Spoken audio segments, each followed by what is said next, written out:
నా పేరు మణికంఠ స్వామి, సింగనమల మణికంఠ స్వామి. అంటే బ్రాహ్మిన్సా? లేదన్న, మా నాన్న అయ్యప్ప స్వామి మాల వేసి అలా నేను పుట్టాను కాబట్టి నాకు మణికంఠ స్వామి అని పేరు పెట్టడం జరిగింది.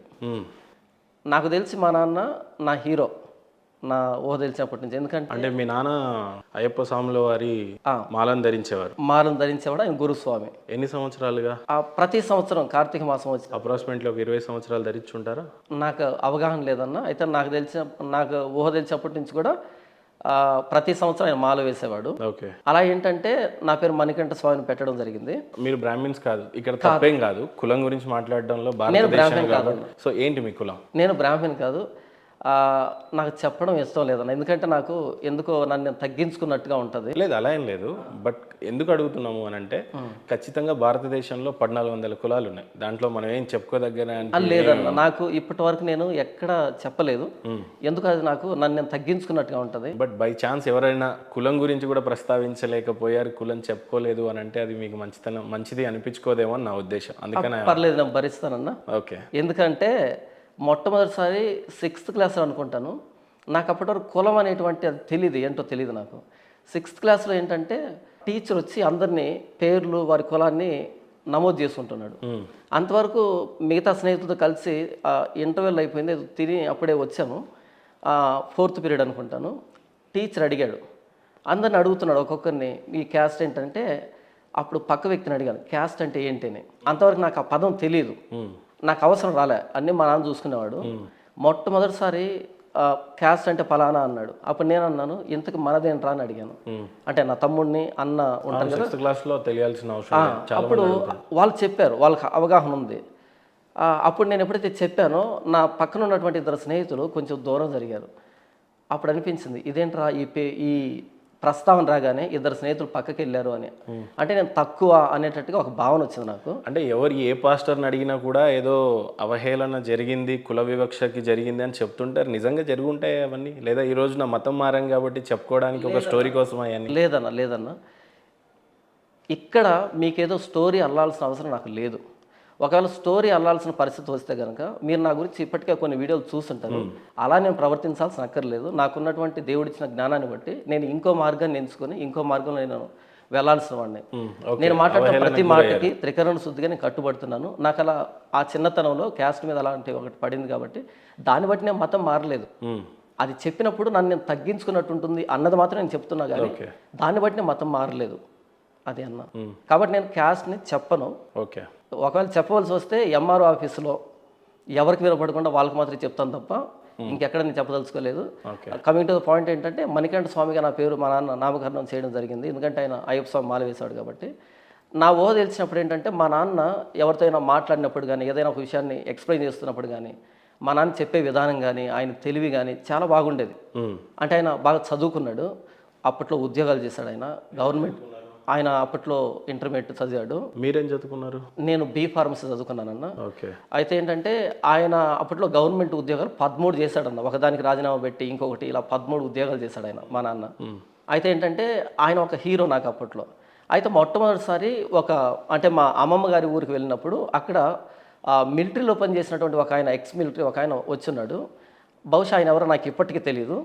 మా నాన్న ఏంటంటే ఆయన దగ్గరికి వెళ్ళి ఆయనతో మాట్లాడుతున్నప్పుడు అప్పుడు మా నాన్న అయ్యప్ప స్వామి మాల వేస్తున్నాడు. ఆయన ఏమన్నాడు అంటే చూడగానే, అంటే ఈ మాట చెప్తే ఎవరైనా హర్ట్ అవుతారో నాకు తెలియదు కానీ, చూడగానే ఏంట్రా ఈ అయ్యప్ప కోయ్యప్ప అన్నాడు, వెట్టకారంగా అన్నాడు ఆయన. అనగానే అందరికీ ధీటుగా సమాధానం ఇచ్చే మా నాన్న మొట్టమొదటిసారి ఏదో ఓడిపోయినట్టుగా నవ్వడం నేను గమనించాను. అంటే ఓడిపోయినట్టుగా, ఆయన అన్నటువంటి మాటకి తిరుగు మాట చెప్పకుండా ఓడిపోయినట్టుగా నవ్వాడు. అప్పుడు మీ వయసు ఎంత ఉంది? అప్పుడప్పుడే నాకు ఊహ తెలుస్తుంది. అప్పుడు 10th క్లాస్ అనుకోవచ్చు మిమ్మల్ని? అయ్యో, నేను 3వ తరగతో లేకపోతే ఊహ తెలుస్తుంది నాకు, అంతే ఊహ తెలుస్తుంది. ఎప్పుడైతే ఆ మాట అనగానే మా నాన్న వెంటనే సమాధానం ఇవ్వకుండా, ఆయన మాల వేస్తున్నాడు కదా, ఆయన ఫెయిత్ని డిఫెండ్ చేయకుండా ఓడిపోయినట్టుగా ఆయన ఒక నవ్వు ఎప్పుడైతే నవ్వాడో నాకు మనసులో పడింది, ఈ పర్సన్ ఎవరో, ఈ పర్సన్కి మా నాన్న ఎందుకు సమాధానం చెప్పలేకపోతున్నాడు అన్నది నాకు అర్థమైంది. కాసేపు మాట్లాడే కొద్దీ అందులో ఆ వ్యక్తి క్రిస్టియన్ అని అర్థమైంది. అప్పుడు ఆ వయసులో నాకు అర్థమైంది ఏంటంటే, మా నాన్న అందరికీ సమాధానం చెప్తున్నాడు కానీ ఒక క్రైస్తవుడి దగ్గర సమాధానం చెప్పలేకపోతున్నాడు. భవిష్యత్తులో వీళ్ళకి నేను సమాధానం చెప్పాలి అనేటువంటి ఒక ముద్ర మొట్టమొదటిసారి నా జీవితంలో పడింది అక్కడే. రెండవదిగా ఏంటంటే ఓసారి 6th క్లాస్లో లీడర్ నిలబెట్టి టీచరు అందరినీ పేర్లు ఏమన్నాడు, అల్లరి చేస్తున్న వాళ్ళని. ఆయన బాగా కొడతాడు, కోపిస్ట్ ఆయన. అయితే ఏంటంటే అందరి పేర్లు పడుతున్నాయి, ఎందుకో నా పేరు పడింది అందులో. నా ప్రమేయం లేకుండానే ఎవరో నన్ను పిలవడమో ఏంటో మొత్తానికి నా పేరు పడింది. పడేటప్పటికి ఒక 13 మంది వరుసలో ఉన్నాం. ఇవన్నీ చిన్న చిన్న విషయాలన్నా, అంటే ఆ చిన్న వయసులో అది నా మనసులో పడింది. అలా 13 మందిని వరుసగా ఉన్నాం. ఆయన ఒక్కొక్కరిని పిలిచి కొడుతున్నాడు, చాలా దారుణంగా కొడుతున్నాడు. అంటే హాస్టల్, అది గురుకుల పాఠశాల. కొడుతూ ఉంటే ఇక 4వ వ్యక్తిని 5వ వ్యక్తి నేను ఉన్నాను. అప్పుడు మనసులో ఒక చిన్న ప్రార్థన లాంటిది మనసు అనుకున్నాను. ఎందుకంటే అప్పటికే నా చెల్లి పరిచయం చేస్తాను నన్ను, దేవుడికి ప్రభు అయిన యేసుక్రీస్తు వారు ఎవరు అని పరిచయం చేసింది. తను 4వ తరగతి, నేను 5వ తరగతి.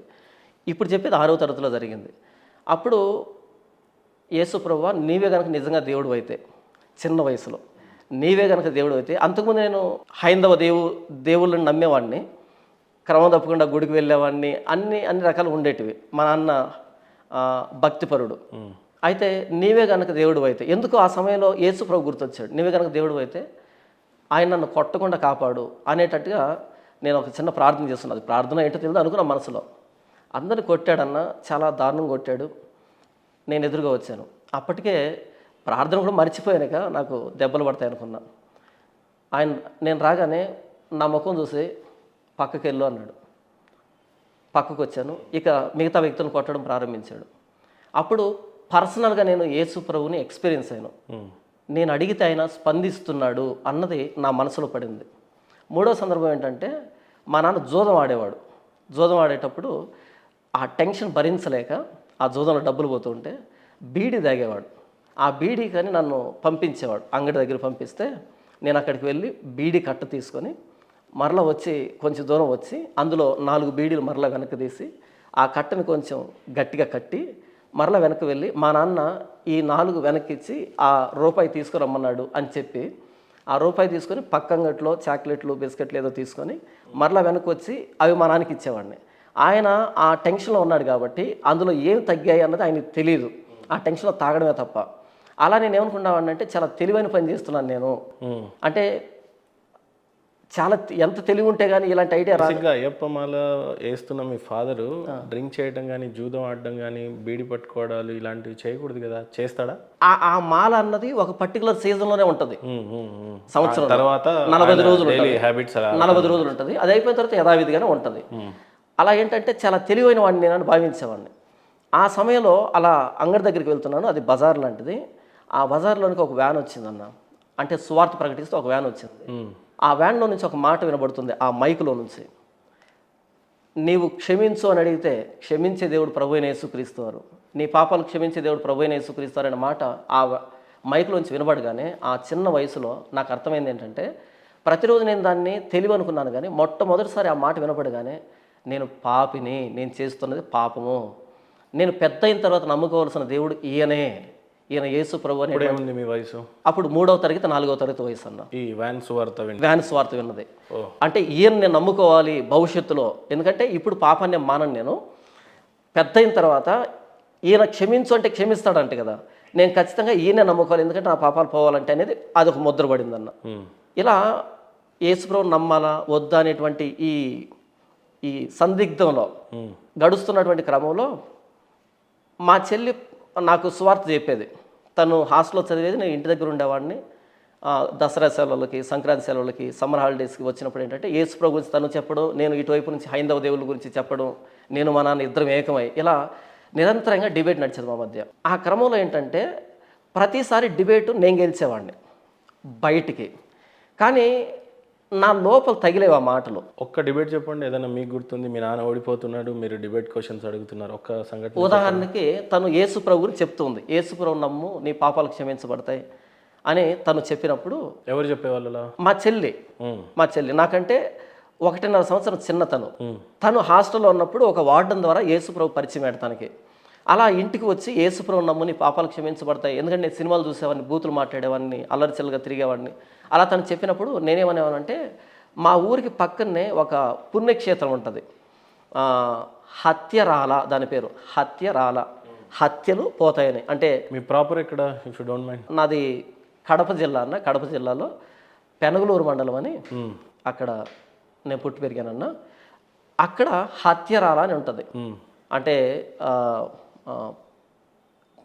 పరశురాముడు తల్లిని చంపిన తర్వాత, అంటే నరికిన తర్వాత ఆ కత్తికి చేతికి, నాకు పూర్తిగా తెలియదన్న, నాకు తెలిసినంత చెప్తున్నాను, ఆ కత్తికి ఆ తల అంటుకున్నప్పుడు ఎక్కడ తిరిగినా సరే అది ఊడిపోదు ఆయన చేతిలో నుంచి.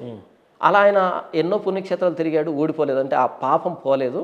ఎప్పుడైతే అక్కడికి వస్తే అక్కడ ఏదో ఎద్దు గిట్ట పట్టేంత ఒక చిన్న గొంత, అందులో నీళ్లుంటే అలా తగలగానే అక్కడ ఊడిపోయింది. కాబట్టి హత్య రాలిపోయింది, హత్యరాల అనేటువంటి ఒక స్థలం, అది పుణ్యక్షేత్రం అనమాట. ప్రతి సంవత్సరం వెళ్ళి అక్కడ మునిగే వాళ్ళం అనమాట. దీన్ని నేను ఎత్తుకున్నాను. యేసు ప్రభు క్షమించడం ఏంటి పాపాలని?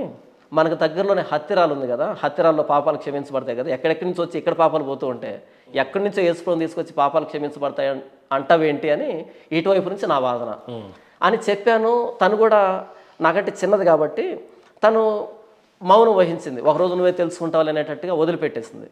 తను చెప్పింది, నేను వాదనలో గెలిచాను, నవ్వుకున్నావు, అంతా మా నాన్న కూడా భుజం తట్టి చాలా బాగా అడిగావు అనేటట్టు అనుకున్నాడు. కానీ ఆ మాట, తను చెప్తున్నటువంటి మాట నాకు లోపల తగిలింది. నేను అన్నటువంటి మాట తనకి అంతగా ప్రభావం చూపించలే. నిజంగా తను చెప్తున్నది పాపాలు క్షమించబడతాయని చెప్తుంది. నేను పాపం చేస్తున్నా కదా, ఇన్నిసార్లు వెళ్ళి మునుగుతున్నాను, కానీ నాకేమి పాపం పోయినటువంటి నిర్ధారణ ఏం జరగలేదు కదా, నేను వాదనకు మాత్రం వాదిస్తున్నా తప్ప నిజంగా దాన్ని నేను అనుభవించలేదు కదా అనేటువంటి, ఇలా ప్రతి సందర్భంలో తన మాట నన్ను లోపలికి తగిలేది. నేను మాట్లాడిన మాటలు తను దులుపుకొని వెళ్ళిపోయేది, ఒకరోజు తెలుసుకుంటావులే అనేటట్టుగా. ఇలా ఏంటంటే ఆ నిరంతరమైన వాదనలో ప్రతిసారి నేను లోపల ఓడిపోయేవాడిని, బయటికి గెలిచేవాడిని. అది నన్ను ఒప్పింపజేస్తుంది, నేను తప్పు చేస్తున్నాను అని. అలా రోజులు గడిచే కొద్ది అలా ఎంతవరకు జరిగిందంటే, తను 4వ తరగతి నుంచి ఇంజనీరింగ్ 3rd ఇయర్ వచ్చేంత వరకు. ఎందుకంటే మా ఆ హైందవ ధర్మాన్ని దానికోసం మేము ఇటువైపు నుంచి, తను యేసు ప్రభుని వాదించేది. అలా జరిగేదన్న. అలా 2010 నవంబర్ 26వ తారీఖు సాయంకాలం 6 గంటలకి నా చెల్లెలు నా ఒడిలో పడుకొని చనిపోయిందన్న. అనారోగ్య రీత్యా చనిపోయింది, మాది పేదరికం రీత్యా చనిపోయింది. అలా చనిపోయిన రోజు రాత్రి తను అంతవరకు చెప్పినటువంటి మాటలన్నీ ఆ రోజు రాత్రి నాకు గుర్తొచ్చాయి. సీరియస్గా ఆలోచించాను. అంతవరకు నేను ఎన్నో మరణాలు చూశాను కానీ, ఎంతోమంది చనిపోవడం చూశాను కానీ సీరియస్గా తీసుకోలేదు. మనిషి అన్నాక మరణిస్తాలి అని అనుకున్నాను తప్ప, మొట్టమొదటిసారి నా చెల్లెలు అంటే నేను ప్రాణంగా ప్రేమించినటువంటి చెల్లెలు నా ఒళ్ళో పడుకొని చనిపోయినప్పుడు అప్పుడు నిజంగా ప్రశ్న వచ్చింది, ఈ మరణం అంటే ఏంటి? ఇంతవరకు మాట్లాడింది కదా, ఇప్పుడు మాట్లాడటం లేదేంటి? అంటే ఇంకా ఇలా చేయి తీసి తన పొట్ట మీద పెడితే ఇంకా వేడిగా ఉంది, ఇంకా వేడి కూడా చల్లారలేదే, ఇప్పుడే కదా మాట్లాడింది, ఎందుకు మాట్లాడట్లేదు? ఏంటి మరణం అంటే, ఎందుకు మనిషి మరణిస్తున్నాడని ఎన్నో ప్రశ్నలు అన్నా. అంతవరకు ఎన్నో ప్రశ్నలు వచ్చినప్పుడు ఆ రాత్రి అంతా ఆలోచిస్తూ ఉన్నా. తను చెప్పిన మాటల్ని, తను మరణించింది, ఈ మరణం ఏంటి అసలు? ఎందుకంటే నాకు ఊహ తెలియక ముందే నా తల్లి చనిపోయింది, నాకంటే ముందు పుట్టినటువంటి అన్న చనిపోయాడు, ఇప్పుడు చెల్లి చనిపోయింది, ఇద్దరు మిగిలాం, నేను మా నాన్న ఇద్దరు మిగిలాం. మన హైందవ ధర్మం ప్రకారం ఏం చెప్తారు అంటే, యమదూతలు వస్తారు ఈ ప్రాణాన్ని తీసుకుని వెళ్ళడానికి, ఇలా అంటారు కదా. ఒకవేళ యమదూతలు వచ్చి ఉంటే కనుక ఇప్పుడు మా ఇంట్లోకి వచ్చారు, నేను మా నాన్న మా చెల్లి ముగ్గురు అక్కడే ఉన్నాము, నా మీదకో మా నాన్న మీదకో ఆ మరణం రాకుండా తన మీదకి వచ్చింది కాబట్టి తను వెళ్ళిపోయింది. ఒకవేళ నా మీదకి వచ్చింటే నా పరిస్థితి ఏంటి? నా చెల్లెలు చెప్తున్న దాని ప్రకారంగా నాలో మంచితనం ఏమీ లేదు, నేను పాపాత్మని కదా, పాపం చేస్తున్నా కదా, పాపం చేసిన వాళ్ళకి నరకమే కదా, నేను నరకానికి వెళ్ళవలసిన వాడిని కదా అని అప్పుడు ఒక సీరియస్ థాట్ వచ్చింది నా మనసులో. ఇప్పుడు చెల్లి మరణించింది, నా కుటుంబంలో చాలామంది పోయాం, ఇప్పుడు నాన్న నేను ఇద్దరమే మిగిలాం. ఈసారి మరలా ఈ యమదూతలు లేదా ఈ మరణం అనేది మా ఇంటి మీదకి రాదా? వస్తుంది. అప్పుడు మా నాన్న నేనా అనేటువంటి ఒక ప్రశ్న వచ్చింది. ఈసారి మరణం మరలా నా ఇంటి మీదకి వచ్చేటప్పటికి నా చెల్లి చెప్పినట్టుగా నేను పాపాత్మనిగా కాకుండా నేను పాపాలు పోగొట్టుకున్న వాడిగా మారాలి అనేటువంటి ఆలోచన చేశాను. ఆ రోజు రాత్రి మరణం గురించి ఆలోచించాను. ఒకటే లోపల సముద్రంలో ఎలాగైతే అలలు ఎగసిపడతాయో అలా అనుమానం, సందేహాలు ఏంటంటో. ఉదయం తెల్లవారింది, అన్ని కార్యక్రమాలు జరుగుతున్నాయి, పాస్టర్ వచ్చాడు, అంటే మా చెల్లి బ్యాప్టిజం తీసుకుంది. అలా సమాధి దగ్గర తీసుకుని వెళ్ళాం. ఆ సమాధి లోపలికి దించుతున్నాం తనని, త్రాళ్ళతో ఆ పెట్టెలు పెట్టి దించుతూ ఉన్నప్పుడు ఆ పాస్టర్ గారు నా దగ్గరకు వచ్చి భుజం మీద చేసి, మణికంఠ, ఈ సమాధి 6 అడుగులు ఉంటుంది, కానీ ఈ సమాధిని గెలిచిన వాడు ప్రభువైన యేసుక్రీస్తు వారు అన్నాడు. ఆయన తెలుసు అన్నాడు, తెలియకన్నాడు, ఎందుకన్నా నాకు తెలియదు, కానీ ఆ రాత్రంతా నేను ఏడుస్తున్నది, మరణాన్ని గెలిచిన వారు లేరా, అందరూ మరణించడమేనా, ఎవరు మరణాన్ని గెలిచి దాని మీద అధికారం సంపాదించడం లేడా అనేటువంటి ఒక బలమైన అనుమానం వస్తుంది. ఎప్పుడైతే ఆయన మాట అన్నాడో, ఇదే కదా నేను వెతుకుతున్నది రాత్రంతా, ఈ మరణం మీద అధికారం కలిగిన వాడు కదా కావాల్సింది నాకు, మరణించిన వాడు కాదు, మరణాన్ని గెలిచిన వాడు కదా దేవుడు అని. అప్పుడు అన్ని సమాధానాలకి ఆ ఒక్క మాట, అన్ని ప్రశ్నలకి ఆ ఒక్క మాట సమాధానంగా నిలిచింది. ఎస్, మరణాన్ని గెలిచిన వాడు దేవుడు, ఆయన ప్రభువైన యేసుక్రీస్తారు. పాపాలు క్షమించేవాడు దేవుడు, ఆయన ప్రభువైన యేసుక్రీస్తారు.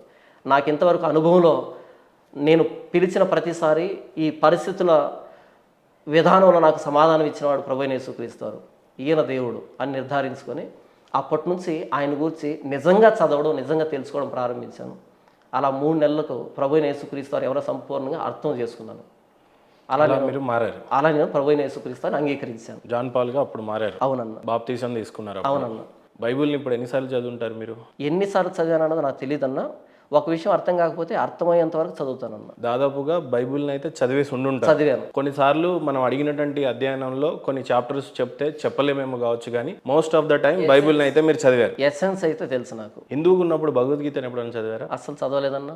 జీసస్ని తెలుసుకోవడానికి కొన్ని సంఘటనలు చెప్పాయి, అందులో నుంచి మీరు రూపాంతరం చెంది ఆ తర్వాత క్రిస్టియానిటీని స్వీకరించారు. అవునన్నా. ఈ క్రిస్టియానిటీకి ఎన్ని వేల సంవత్సరాలు ఉంది? ఎవరు దీన్ని స్థాపించారు? క్రిస్టియానిటీకి దేవుడు ఎవరంటే మీరేం చెప్తారు? క్రిస్టియానిటీని ఎవరో స్థాపించలేదన్న, ఇది ఫాల్స్ అజంప్షన్. ఇది ఎన్ని సంవత్సరాలు ఉంటాయి క్రిస్టియానిటీ పుట్టడానికి? క్రిస్టియానిటీ అనేది అంటే ప్రభు అయిన యేసుక్రీస్తు వారు ఆయన శిలువలో ప్రాణం పెట్టి తిరిగి లేచిన తర్వాత, పునరుద్ధరణ అయిన తర్వాత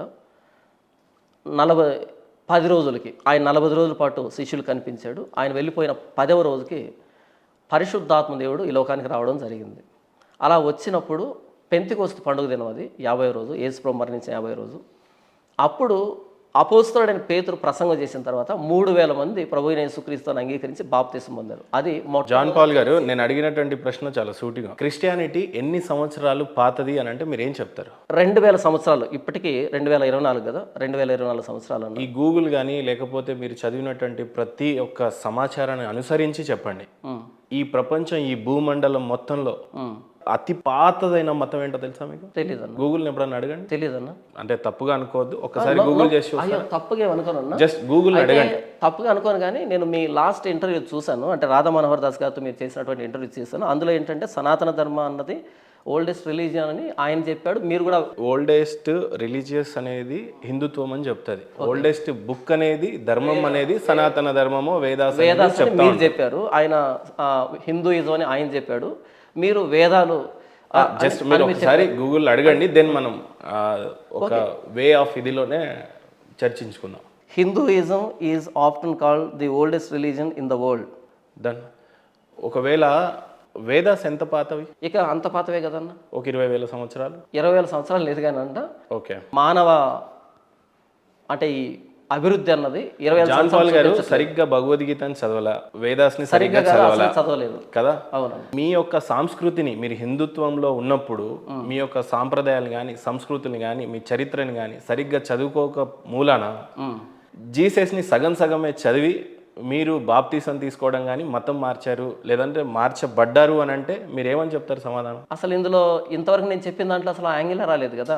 ఒక యేసు ప్రభుని ఎలా నమ్మాలో తెలుసుకున్నారు కానీ, అవును, ఒక హిందుత్వంలో ఉన్నటువంటి కల్చర్ని కానీ, ఆ పాతదనాన్ని కానీ, లేకపోతే ఆ చరిత్రని కానీ తెలుసుకునే విషయంలో మీరు ఫెయిల్ అయ్యారంటే ఒప్పుకోరా? అసలు ఒప్పుకోనన్నా. కారణం? అసలు ఒప్పుకోను. ఇక్కడ ఏంటంటే నేను తెలుసుకోవడం కాదు, ఇక్కడ వాటిని తెలుసుకోవాలనేటువంటి ఆ అట్రాక్షన్ని అవి నాకు కలుగు చేయలే. అంటే నేను అక్కడే ఉన్నప్పటికీ అందులో ఏదో సత్యం ఉన్నట్టుగా, నాకు వాటికి కనెక్షన్ ఉన్నట్టుగా ఇలా నన్ను పుల్ చేయలేదు అవి. ఈ సినిమాలు కానీ, స్టోరీలు కానీ, హరికథలు కానీ ఇవన్నీ కూడా మనం పుస్తకాలు చదువుకున్నా అంటే సపోజ్ బాహుబలి ఒకరికి నచ్చుతుంది, డార్లింగ్ ఇంకొకరికి నచ్చదు, అలాంటి సినిమా స్టోరీలు అవి సినిమాలు. ఇతిహాసాలు అనేవి, చరిత్రలు అనేవి ఖచ్చితంగా నిజం కాదన్న, నేను జరిగినటువంటి ఇతిహాసాలు. సరే, మీరు ఏకీభవించారు, అది వేరే విషయం, కానీ బట్ ఓల్డెస్ట్ రిలీజియన్ అనేది హిందుత్వం అనేది మీరు చదివారు. ఒకటి ఓల్డెస్ట్ రిలీజియన్ నా ట్రూత్. ఇది ట్రూత్ ఆర్ సైడ్ అనేది మరి అలాంటప్పుడు బైబుల్ని ప్రాముఖ్యంగా తీసుకోవాలంటే అది కూడా ట్రూత్ అని ఎలా చెప్తాను? అసలు చెప్తాను, ఇప్పుడు దానికే చెప్తాను. బైబుల్ ట్రూత్ అని ఎలా చెప్పగలుగుతాను? దానికే చెప్తున్నాను. లాస్ట్ ఇంటర్వ్యూలో రాధా మనోహర్ దాస్ గారు కానీ మీరు కానీ ఏమన్నారు అంటే ఓల్డెస్ట్ రిలీజియన్ మన హిందూయిజం అని చెప్పుకున్నారు. అసలు అది ఏంటంటే అది రిలీజియన్ అంతే, ఓల్డెస్ట్ రిలీజియన్ అది. నేను దాన్ని కాదంటలేదు. But Christianity is not religion. ఇది రిలీజన్ కాదు. ఇది ఆదికాండం మొదటి వచనంలో ఆది యందు దేవుడు భూమి ఆకాశం సృజించెను అంటే సృష్టికర్త సృష్టించేశాడు. ఆ సృష్టికర్త 26, 27 వచనాల్లో మానవుణ్ణి చేశాడు. 2వ అధ్యాయంలో ఆ మానవుడి నుంచి స్త్రీని చేశాడు అంటే మొదటి జంట. అలా 4వ అధ్యాయం వచ్చేటప్పటికి వాళ్ళకి సంతానం కలగడం. ఆ ఒకరి నుండి ప్రతి జాతి మనిషి ఆయన చేశాడు. ఈ మానవ జాతి అంతా వచ్చింది ఆ ఒక మానవ జాతి నుండి. అన్నదమ్ములు వచ్చారా, చెల్లెలు వచ్చారా అనేది నేను మాట్లాడదలుచు. నా సమాధానాన్ని పూర్తి చేస్తానన్న, అంటే చిన్న విషయం చెబుతాను. అలా ప్రారంభమైనటువంటి మానవ సృష్టి 11వ అధ్యాయం వచ్చేటప్పటికి, ఆదికాండం 11వ అధ్యాయం వచ్చేటప్పటికి వాళ్ళు దేవునికి తిరుగుబాటు చేసి బాబెలు గోపురం అనే దాన్ని కట్టడం ప్రారంభించారు. అక్కడ దేవుడు వారి భాషలను తారుమారు చేసినప్పుడు, బాబెల్ అనంటే తారుమారు అని అర్థం, అక్కడ వారి భాషలను తారుమారు చేసినప్పుడు ఒకరి భాష ఒకరికి అర్థం కాలేదు కాబట్టి ఏ భాష అర్థమైన వాళ్ళు గుంపులుగా ఆ షేనారు మైదానం నుంచి చెదిరిపోయారు ప్రపంచ నలుమూలల. అలా చెదిరిపోయిన వారికి దేవుడు ఎలా అర్థమయ్యాడో ఆ రిలీజియన్స్ను పుట్టించుకున్నారు. అది మీరు చెప్తున్నట్టు ప్రామాణికంగా చెప్తాను, అక్కడికి వస్తాను. అలా వాళ్ళు పుట్టించుకున్నారు. అలా పుట్టినవే మతాలు అన్నవి. ఎక్కడ? ఆదికాండం 11వ అధ్యాయంలో. అలా పుట్టిన మతాల్లో హిందూయిజం అన్నది ఓల్డెస్ట్ రిలీజన్.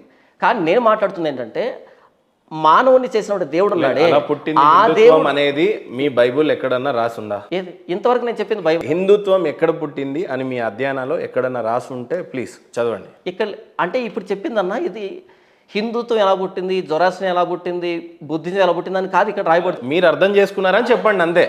మీరు చెప్పిందని చెప్తున్నాను. మీరేమో ఓల్డెస్ట్ రిలీజియన్ అంటే హిందూయిజం అని చెప్పారు. ఈ రిలీజియన్స్ ఎలా ఆరిజిన్ అయ్యాయి అన్నది నేను చెప్పాను. ఇవి ఎక్కడ ఆరిజిన్ అయ్యాయంటే షేనార్ మైదానంలో పుట్టే 11వ అధ్యాయం. అయితే మొదటి అధ్యాయం నుంచి ఉన్నటువంటి దేవుడు ఆ వరుసలో వచ్చిందే క్రిస్టియానిటీ. ఆ దేవుడే ప్రభు అయిన యేసుక్రీస్తు ఈ లోకానికి వచ్చాడు. కాబట్టి క్రిస్టియానిటీ అన్నది రిలీజియన్ కాదు. ఒక ప్రశ్న నన్ను సూటిగా అడగనివ్వండి. చెప్పండి. భూమిని సౌర సృష్టిని సుజింపజేసింది అయితే యేసు ప్రభుల వారే అని మీరు చెప్తారు. అవును. యెహోవా యేసు ప్రభు అంట. అవును. ఇదే ప్రభు అయిన యేసు ఈ భూమిని మళ్ళీ నాశనం చేశాడా? ఇంతవరకు చేయలేదు, ఇక చేస్తాడు. నోవాహు కాలంలో ఆ కుటుంబాన్ని ఒక్కటినే నువ్వు ఆ బోట్లో తీసుకొని వెళ్ళిపో, ఈ భూమిని మొత్తాన్ని నేను నాశనం చేయబోతున్నాను అని చెప్పాడా? దానికంటే ముందు ఏంటంటే మిగతా వారందరికీ సమాచారాన్ని ప్రకటింపజేశాడు. వాళ్ళు రాలే. ఈ భూమిని మొత్తం నాశనం చేసే క్రమంలో ఈ బోట్లో నోవాహుకు ఆయన కుటుంబాన్ని తీసుకొని పోయాడు అని చెప్పేసి బైబిల్లో రాసుందా, రాసలేదా? మిగతా వాళ్ళు రాలేదు, 8 మంది మాత్రమే లోబడ్డారు కనుక వాళ్ళు రక్షించబడ్డారు. ఆ రోజు ఆ ఘట్టంలో జరిగింది ఏంటి? యేసు ప్రభుల వారు ఈ భూమిని నాశనం చేస్తున్నాను, ప్రళయం వస్తుంది, ఈ ప్రళయంలో మీ కుటుంబాన్ని కాపాడుకో, నువ్వు ఒక్కడివే మంచోడు, మిగతా వాళ్ళంతా కూడా పాపంలో బతుకుతున్నారు కాబట్టి నువ్వు నీ కుటుంబాన్ని తీసుకొని ఈ బోట్లోకి వెళ్ళు అని చెప్పటం ఆ ప్రవర్తన ఉందా లేదా బైబిల్లో? ఉంది. అదేంటో కొద్దిగా చెప్పగలరా? ఏం జరిగింది అసలు ఆ ఘట్టంలో? యేసు ప్రభుల వారు ఓన్లీ నోహాని మాత్రమే కాపాడాలని ఎందుకు అనుకుంటారు? నేను చదివి వినిపిస్తాను. ఆదికాండము 6వ అధ్యాయం అన్న. మీరు భూమి ఇంతవరకు నాశనం చేయలేదు అని అన్నారు, ఒకసారి ఆల్రెడీ చేశారు. చెప్తాను చెప్తానన్న. ఆదికాండము 6వ అధ్యాయం నుంచి ఇదంతా ఉంది. మొదటి వచనం నుంచి, నరులు భూమి మీద విస్తరింపనారంభించిన తరువాత కుమార్తెలు వారికి పుట్టినప్పుడు దేవుని కుమారులు నరుల కుమార్తెలు చక్కని వారిని చూచి వారందరిలో తమకు మనసుకు వచ్చిన స్త్రీలను వివాహం చేసుకున్నరే. అప్పుడు యెహోవా, నా ఆత్మ నరులతో ఎల్లప్పుడూ వాదించదు, వారు తమ అక్రమ విషయంలో నరమాతురులై ఉన్నారు, అయినను వారి దినములు 120 ఏండ్లగును అనెను. ఆ దినములలో నెఫీలులను వారు భూమి మీద ఉండిరి, తరువాతను ఉండిరి. దేవుని కుమారులు నరుల కుమార్తెలతో పోయినప్పుడు వారికి పిల్లలను కనిరి. పూర్వకాలం ముందు పేరు పొందిన శూరులు వీరే. నరుల చెడుతను భూమి మీద గొప్పదనియు వారి హృదయం యొక్క తలంపులోని ఊహ అంతయు ఎల్లప్పుడూ కేవలం చెడ్డదని యెహోవా చూచి తాను భూమి మీద నరులను చేసినందుకు యెహోవా సంతాపం నుండి తన హృదయంలో నొచ్చుకొనెను. అప్పుడు యెహోవా, నేను సృజించిన నరులతో కూడా జంతువులను, పురుగులను, ఆకాశ పక్షాదులను భూమి మీద ఉండకుండా తుడిచివేయుదును. ఇక్కడ ఆగండి ఒక్క నిమిషం. భూమి మీద ఉన్నటువంటి ప్రతి మనిషిని, జీవరాశులను, పక్షులను, చెట్లను సైతం అవును ఉండకుండా నాశనం చేయాలని కోరుకుంటున్నాను. భూమి మీద కాదు, భూమి మీద కాదు. మెసపటోమియన్ సివిలైజేషన్ ఏదైతే ఉందో ఆ ప్రాంతంలో, భూమి మీద అంతా కాదు. మీరు ఒకసారి మళ్ళీ అర్థం చేసుకోవాలి అది. ఓకే, మీరు అర్థం సరే చేసుకోవాలి. పోనీ ఎక్కడ ఈ ప్రాంతం స్టోరీ ఎక్కడ జరుగుతుంది పోనీ? 5వ అధ్యాయము. దీన్నే ఇంకోసారి అక్కడ లాస్ట్లో ఉన్నటువంటి ఆ 2 లైన్లు నేను మిమ్మల్ని ఏదో బాధపరచాలని కాదు, నన్ను బాధపరిచిన బాధపడను. ఓకే, ఎందుకంటే నిమిత్త మాత్రులమై ఉన్నాం అందరం. అవునన్నా, రేపు మీరు పోతారు, నేను పోతాం. కానీ ధర్మం అనేది ఏంటో అది వాస్తవంగా చెప్పగలిగే సామర్థ్యత మనకు ఉంటే, ఆ తెలివి నిజంగానే దేవుడు మనకి ఇచ్చి ఉంటే నేను సంతోషం. అవునన్నా, ఖచ్చితంగా. కానీ ఆ లైన్స్ ఒక్కసారి మీరు మళ్ళీ చదివితే మీకు కూడా అర్థమవుతుందని నా ఆశ. ఏంటి నాకు అర్థమవుతుందా? ఖచ్చితంగా, ఎందుకంటే ఈ భూమి మీద ఉన్నటువంటి ప్రతి జంతువుని ఒకసారి ఆ లైన్ నేను కన్ఫ్యూజ్ అయ్యాను. Please repeat. దానికే నేను చెప్తానన్నా, దానికి చదివి జస్ట్ ఆఖరి 2 కోసం నేను చదువుతాను, ప్లీజ్. దాని వివరణ కూడా ఇస్తాను. నేను కొత్తగా అర్థం చేస్తుండేది లేదన్నా. ఇక్కడ చూడండి 7వ వచనంలో 6 నుంచి, తాను భూమి మీద నరులను చేసినందుకు యెహోవా సంతాపమునుంది తన హృదయంలో. భూమి మీద అన్నాడా లేకపోతే మీరు అన్నటువంటి మెసిడోనియన్ ఏదో సిటీ వస్తాను, అక్కడికి వస్తానన్నా, కంగారు పడకండి, వచ్చేస్తాను. రైట్. భూమి 7వ వచనం, అప్పుడు యెహోవా నేను సృజించిన నరులను, నరులతో కూడా జంతువులను, పురుగులను, ఆకాశ పక్షాదులను భూమి మీద ఉండకుండా తుడిచివేయుదును. డన్. భూమి. Okay, right. 11వ అధ్యాయం మొదటి వచనం చదివి వినిపిస్తానండి. 11వ అధ్యాయం మొదటి వచనం, భూమి అంతటా ఒక్క భాషయు ఒక్క పలుకును ఉండెను. భూమి మీద అంతా మొత్తం అంతా ఒకటే భాష ఉంది, ఒకటే భూమి అంటే మొత్తం గ్లోబ్ అనేటట్టుగా మీరు అంటున్నారు. 2వ వచనం, వారు తూర్పున ప్రయాణమైపోతుండగా షేనారు దేశముందక మైదానం వారికి కనబడెను, అక్కడ వారు నివసించి. ఎక్కడిది? 11వ అధ్యాయంలో ఎక్కడికి వచ్చారు? North side. షేనారు మైదానం అంటే ఇప్పుడు ఇరాక్ ఉంది కదా, ఇరాన్ ఉన్నాయి కదా, బాగ్దాద్ ఉంది కదా, ఆ బాగ్దాదే బబులోను. ఓకే, అక్కడికి వచ్చారంట. కానీ పైన ఉంది భూమి అందంతటా అని ఉంది. అంటే భూమి అందంతటా అంటే ఇప్పుడు మనం నివసిస్తున్నటువంటి మొత్తం గ్లోబ్ అని కాదు. ఈ 10వ వచనంలో ఈ మొత్తం వంశావళి ఏదైతే ఇవ్వబడిందో, ఈ వంశావళిలో ఉన్నటువంటి వ్యక్తులు ఎంతమంది ఉన్నారు అక్కడ, వాళ్ళు ఏ ప్రాంతంలో ఉన్నారో దాన్ని భూమి అంటున్నాడు. ఇప్పుడు మనం మొత్తం అయితే రాయబడలేదన్న. వినండి, నేను చెప్తాను. అయ్యో నేను అడిగినటువంటి ప్రశ్న, మీరు నోహార్క్ అనే ఒక కాన్సెప్ట్ ఎక్కడికైతే వస్తుందో అక్కడ మీరు కొద్దిగా చదివి, అవునన్న, నాకు ఏమైనా కన్ఫ్యూజన్ ఉంటే క్లియర్ చేస్తారని భావిస్తున్నాను. ఖచ్చితంగా నేను మీకు క్లియర్ చేస్తానన్న. పేతురు రాసిన 2వ పత్రిక 2వ అధ్యాయము 5వ వచనం, మరియు ఆయన పూర్వకాలమందున లోకమును విడిచిపెట్టక భక్తిహీనుల సమూహం మీదకి జలప్రలయం రప్పించినప్పుడు నీతిని ప్రకటించిన నోవహును మరి 7గురిని కాపాడెను. ఇక్కడ ఏమని రాయబడుతుందంటే పూర్వకాలమందున్న లోకమును. లోకం అంటే ఎంతమంది ఉన్నారు, అది లోకం. అప్పుడు మొత్తం ప్రపంచానికి విస్తరించిన వాళ్ళు 11వ అధ్యాయం తర్వాత విస్తరించడం ప్రారంభించారు. చాలా సంవత్సరాలకి విస్తరించారు. అంతవరకు వాళ్ళు షేనారు మైదానంలోనే ఉన్నారు. ఏది 11వ అధ్యాయంలో. మనం మాట్లాడుతున్నది 6వ అధ్యాయంలో. 6వ అధ్యాయంలో 7వ అధ్యాయం ఏంటంటే షేనారు మైదానం దగ్గర కూడా రాల వాళ్ళు. ఎక్కడైతే వాళ్ళు ఈ ఏదైనా తోట నుంచి బయటకు వచ్చారో ఆ పరిసర ప్రాంతాల్లోనే ఉన్నారు వాళ్ళు. కనుక అది వాళ్ళకు ప్రపంచం. వాళ్ళు ఎంతవరకు విస్తరించారో అది వాళ్ళ ప్రపంచం, తక్కువ జనాభా. కనుక వీళ్ళు భక్తిహీనులైనప్పుడు వీళ్ళను ముంచితే సరిపోతాం, మొత్తం గ్లోబ్ ముంచాల్సిన అక్కర్లేదు. బట్ ఆ క్లారిటీ ఉందని అయితే నేను అనుకోవట్లా. నేను చెప్పిందైతే క్లారిటీ. లోకం అంటే ప్రపంచం అనే అర్థం. ఏ కాలంలో మాట్లాడుతున్నాడు అన్నది అది తీసుకుంటాం. బట్ ఒక క్లారిటీ అయితే అక్కడ లేని ఏంటంటే ప్రపంచం అన్నారా, లోకం అంటే ఏంటో ఇక మీరే చెప్పాలా అన్న. ఓకే, ఒకవేళ ఇంగ్లీష్లో ఉంటే ఏముందో ఒకసారి ఏమన్నా అన్న. దేశం అంటే మట్టి కాదోయ్, దేశం అంటే మనుషులోయ్ అన్నాడు. దేశం అంటే మనుషులు. ఇక్కడ మాట్లాడుతుంది ఏంటి? భక్తిహీనుల సమూహం మీదకి ఆయన జలప్రలయం రప్పించినప్పుడు. భక్తిహీనులు ఎంతమంది ఉన్నారు?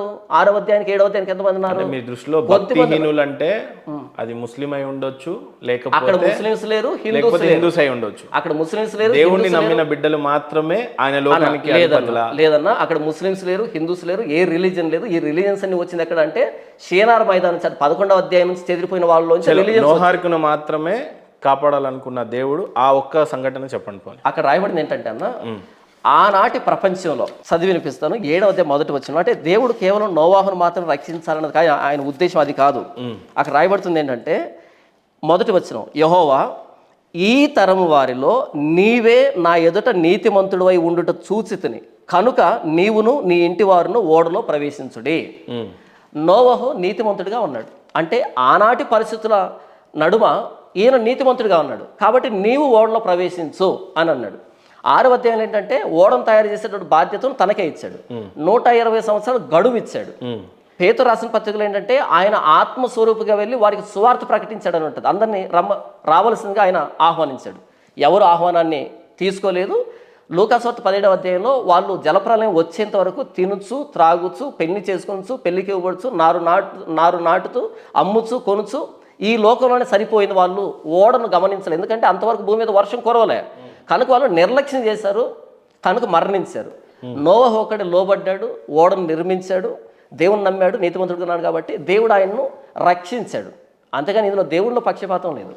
వాళ్ళ అవకాశాన్ని వినియోగించుకోవాలి. సో ఆ రోజు జలప్రలయం వచ్చినప్పుడు చనిపోయబడ్డారు. ఆ 8 మంది తప్ప. ప్రళయం ఆగిపోయిందని చెప్పేసి నోహార్కి ఎట్లా జరిగింది? ఆ సంఘటన అసలు ఎలా జరిగింది ఒకసారి చెప్పండి. అంటే ఆ సంఘటన అంటే ప్రచండమైన వర్షం కురిచింది. 40 రాత్రులు 40 పగులు ప్రచండమైన వర్షం కురిచింది. అగాధ జలాలు విడవబడ్డాయి. అలా ఆనాటి భక్తిహీనుల సమూహం అంతా ముంచివేయబడింది. నోవహు ఆయన 3 కుమారులు 3 కోడళ్ళు తన భార్య 8 మంది రక్షించబడ్డారు. సుమారుగా 1 సంవత్సరం పైగా ఈ జలప్రలయం అంతా జరిగిందన్న. అంటే దేవుడు కొంతమందిని క్షమిస్తాడు, కొంతమంది క్షమించడు. నీతిమంతులు యథార్థవంతులు ఉంటే వాళ్ళకి మాత్రమే చోటు స్వర్గానికి. ఈ బైబిల్ మీద పేరేంటంటే అన్న పరిశుద్ధ గ్రంథం. ఈ దేవుడు ఎవరంటే అన్న పరిశుద్ధుడు, న్యాయవంతుడు, ప్రేమాస్వరూపి. ఎవరినన్నా చంపేస్తే యేసుప్రభు క్షమిస్తాడా? ఏంటన్నా? ఎవరినన్నా చంపేస్తే యేసుప్రభు, నేను 8 ఎవరినన్నా మానబంధం చేస్తే క్షమిస్తాడా? క్షమించడు.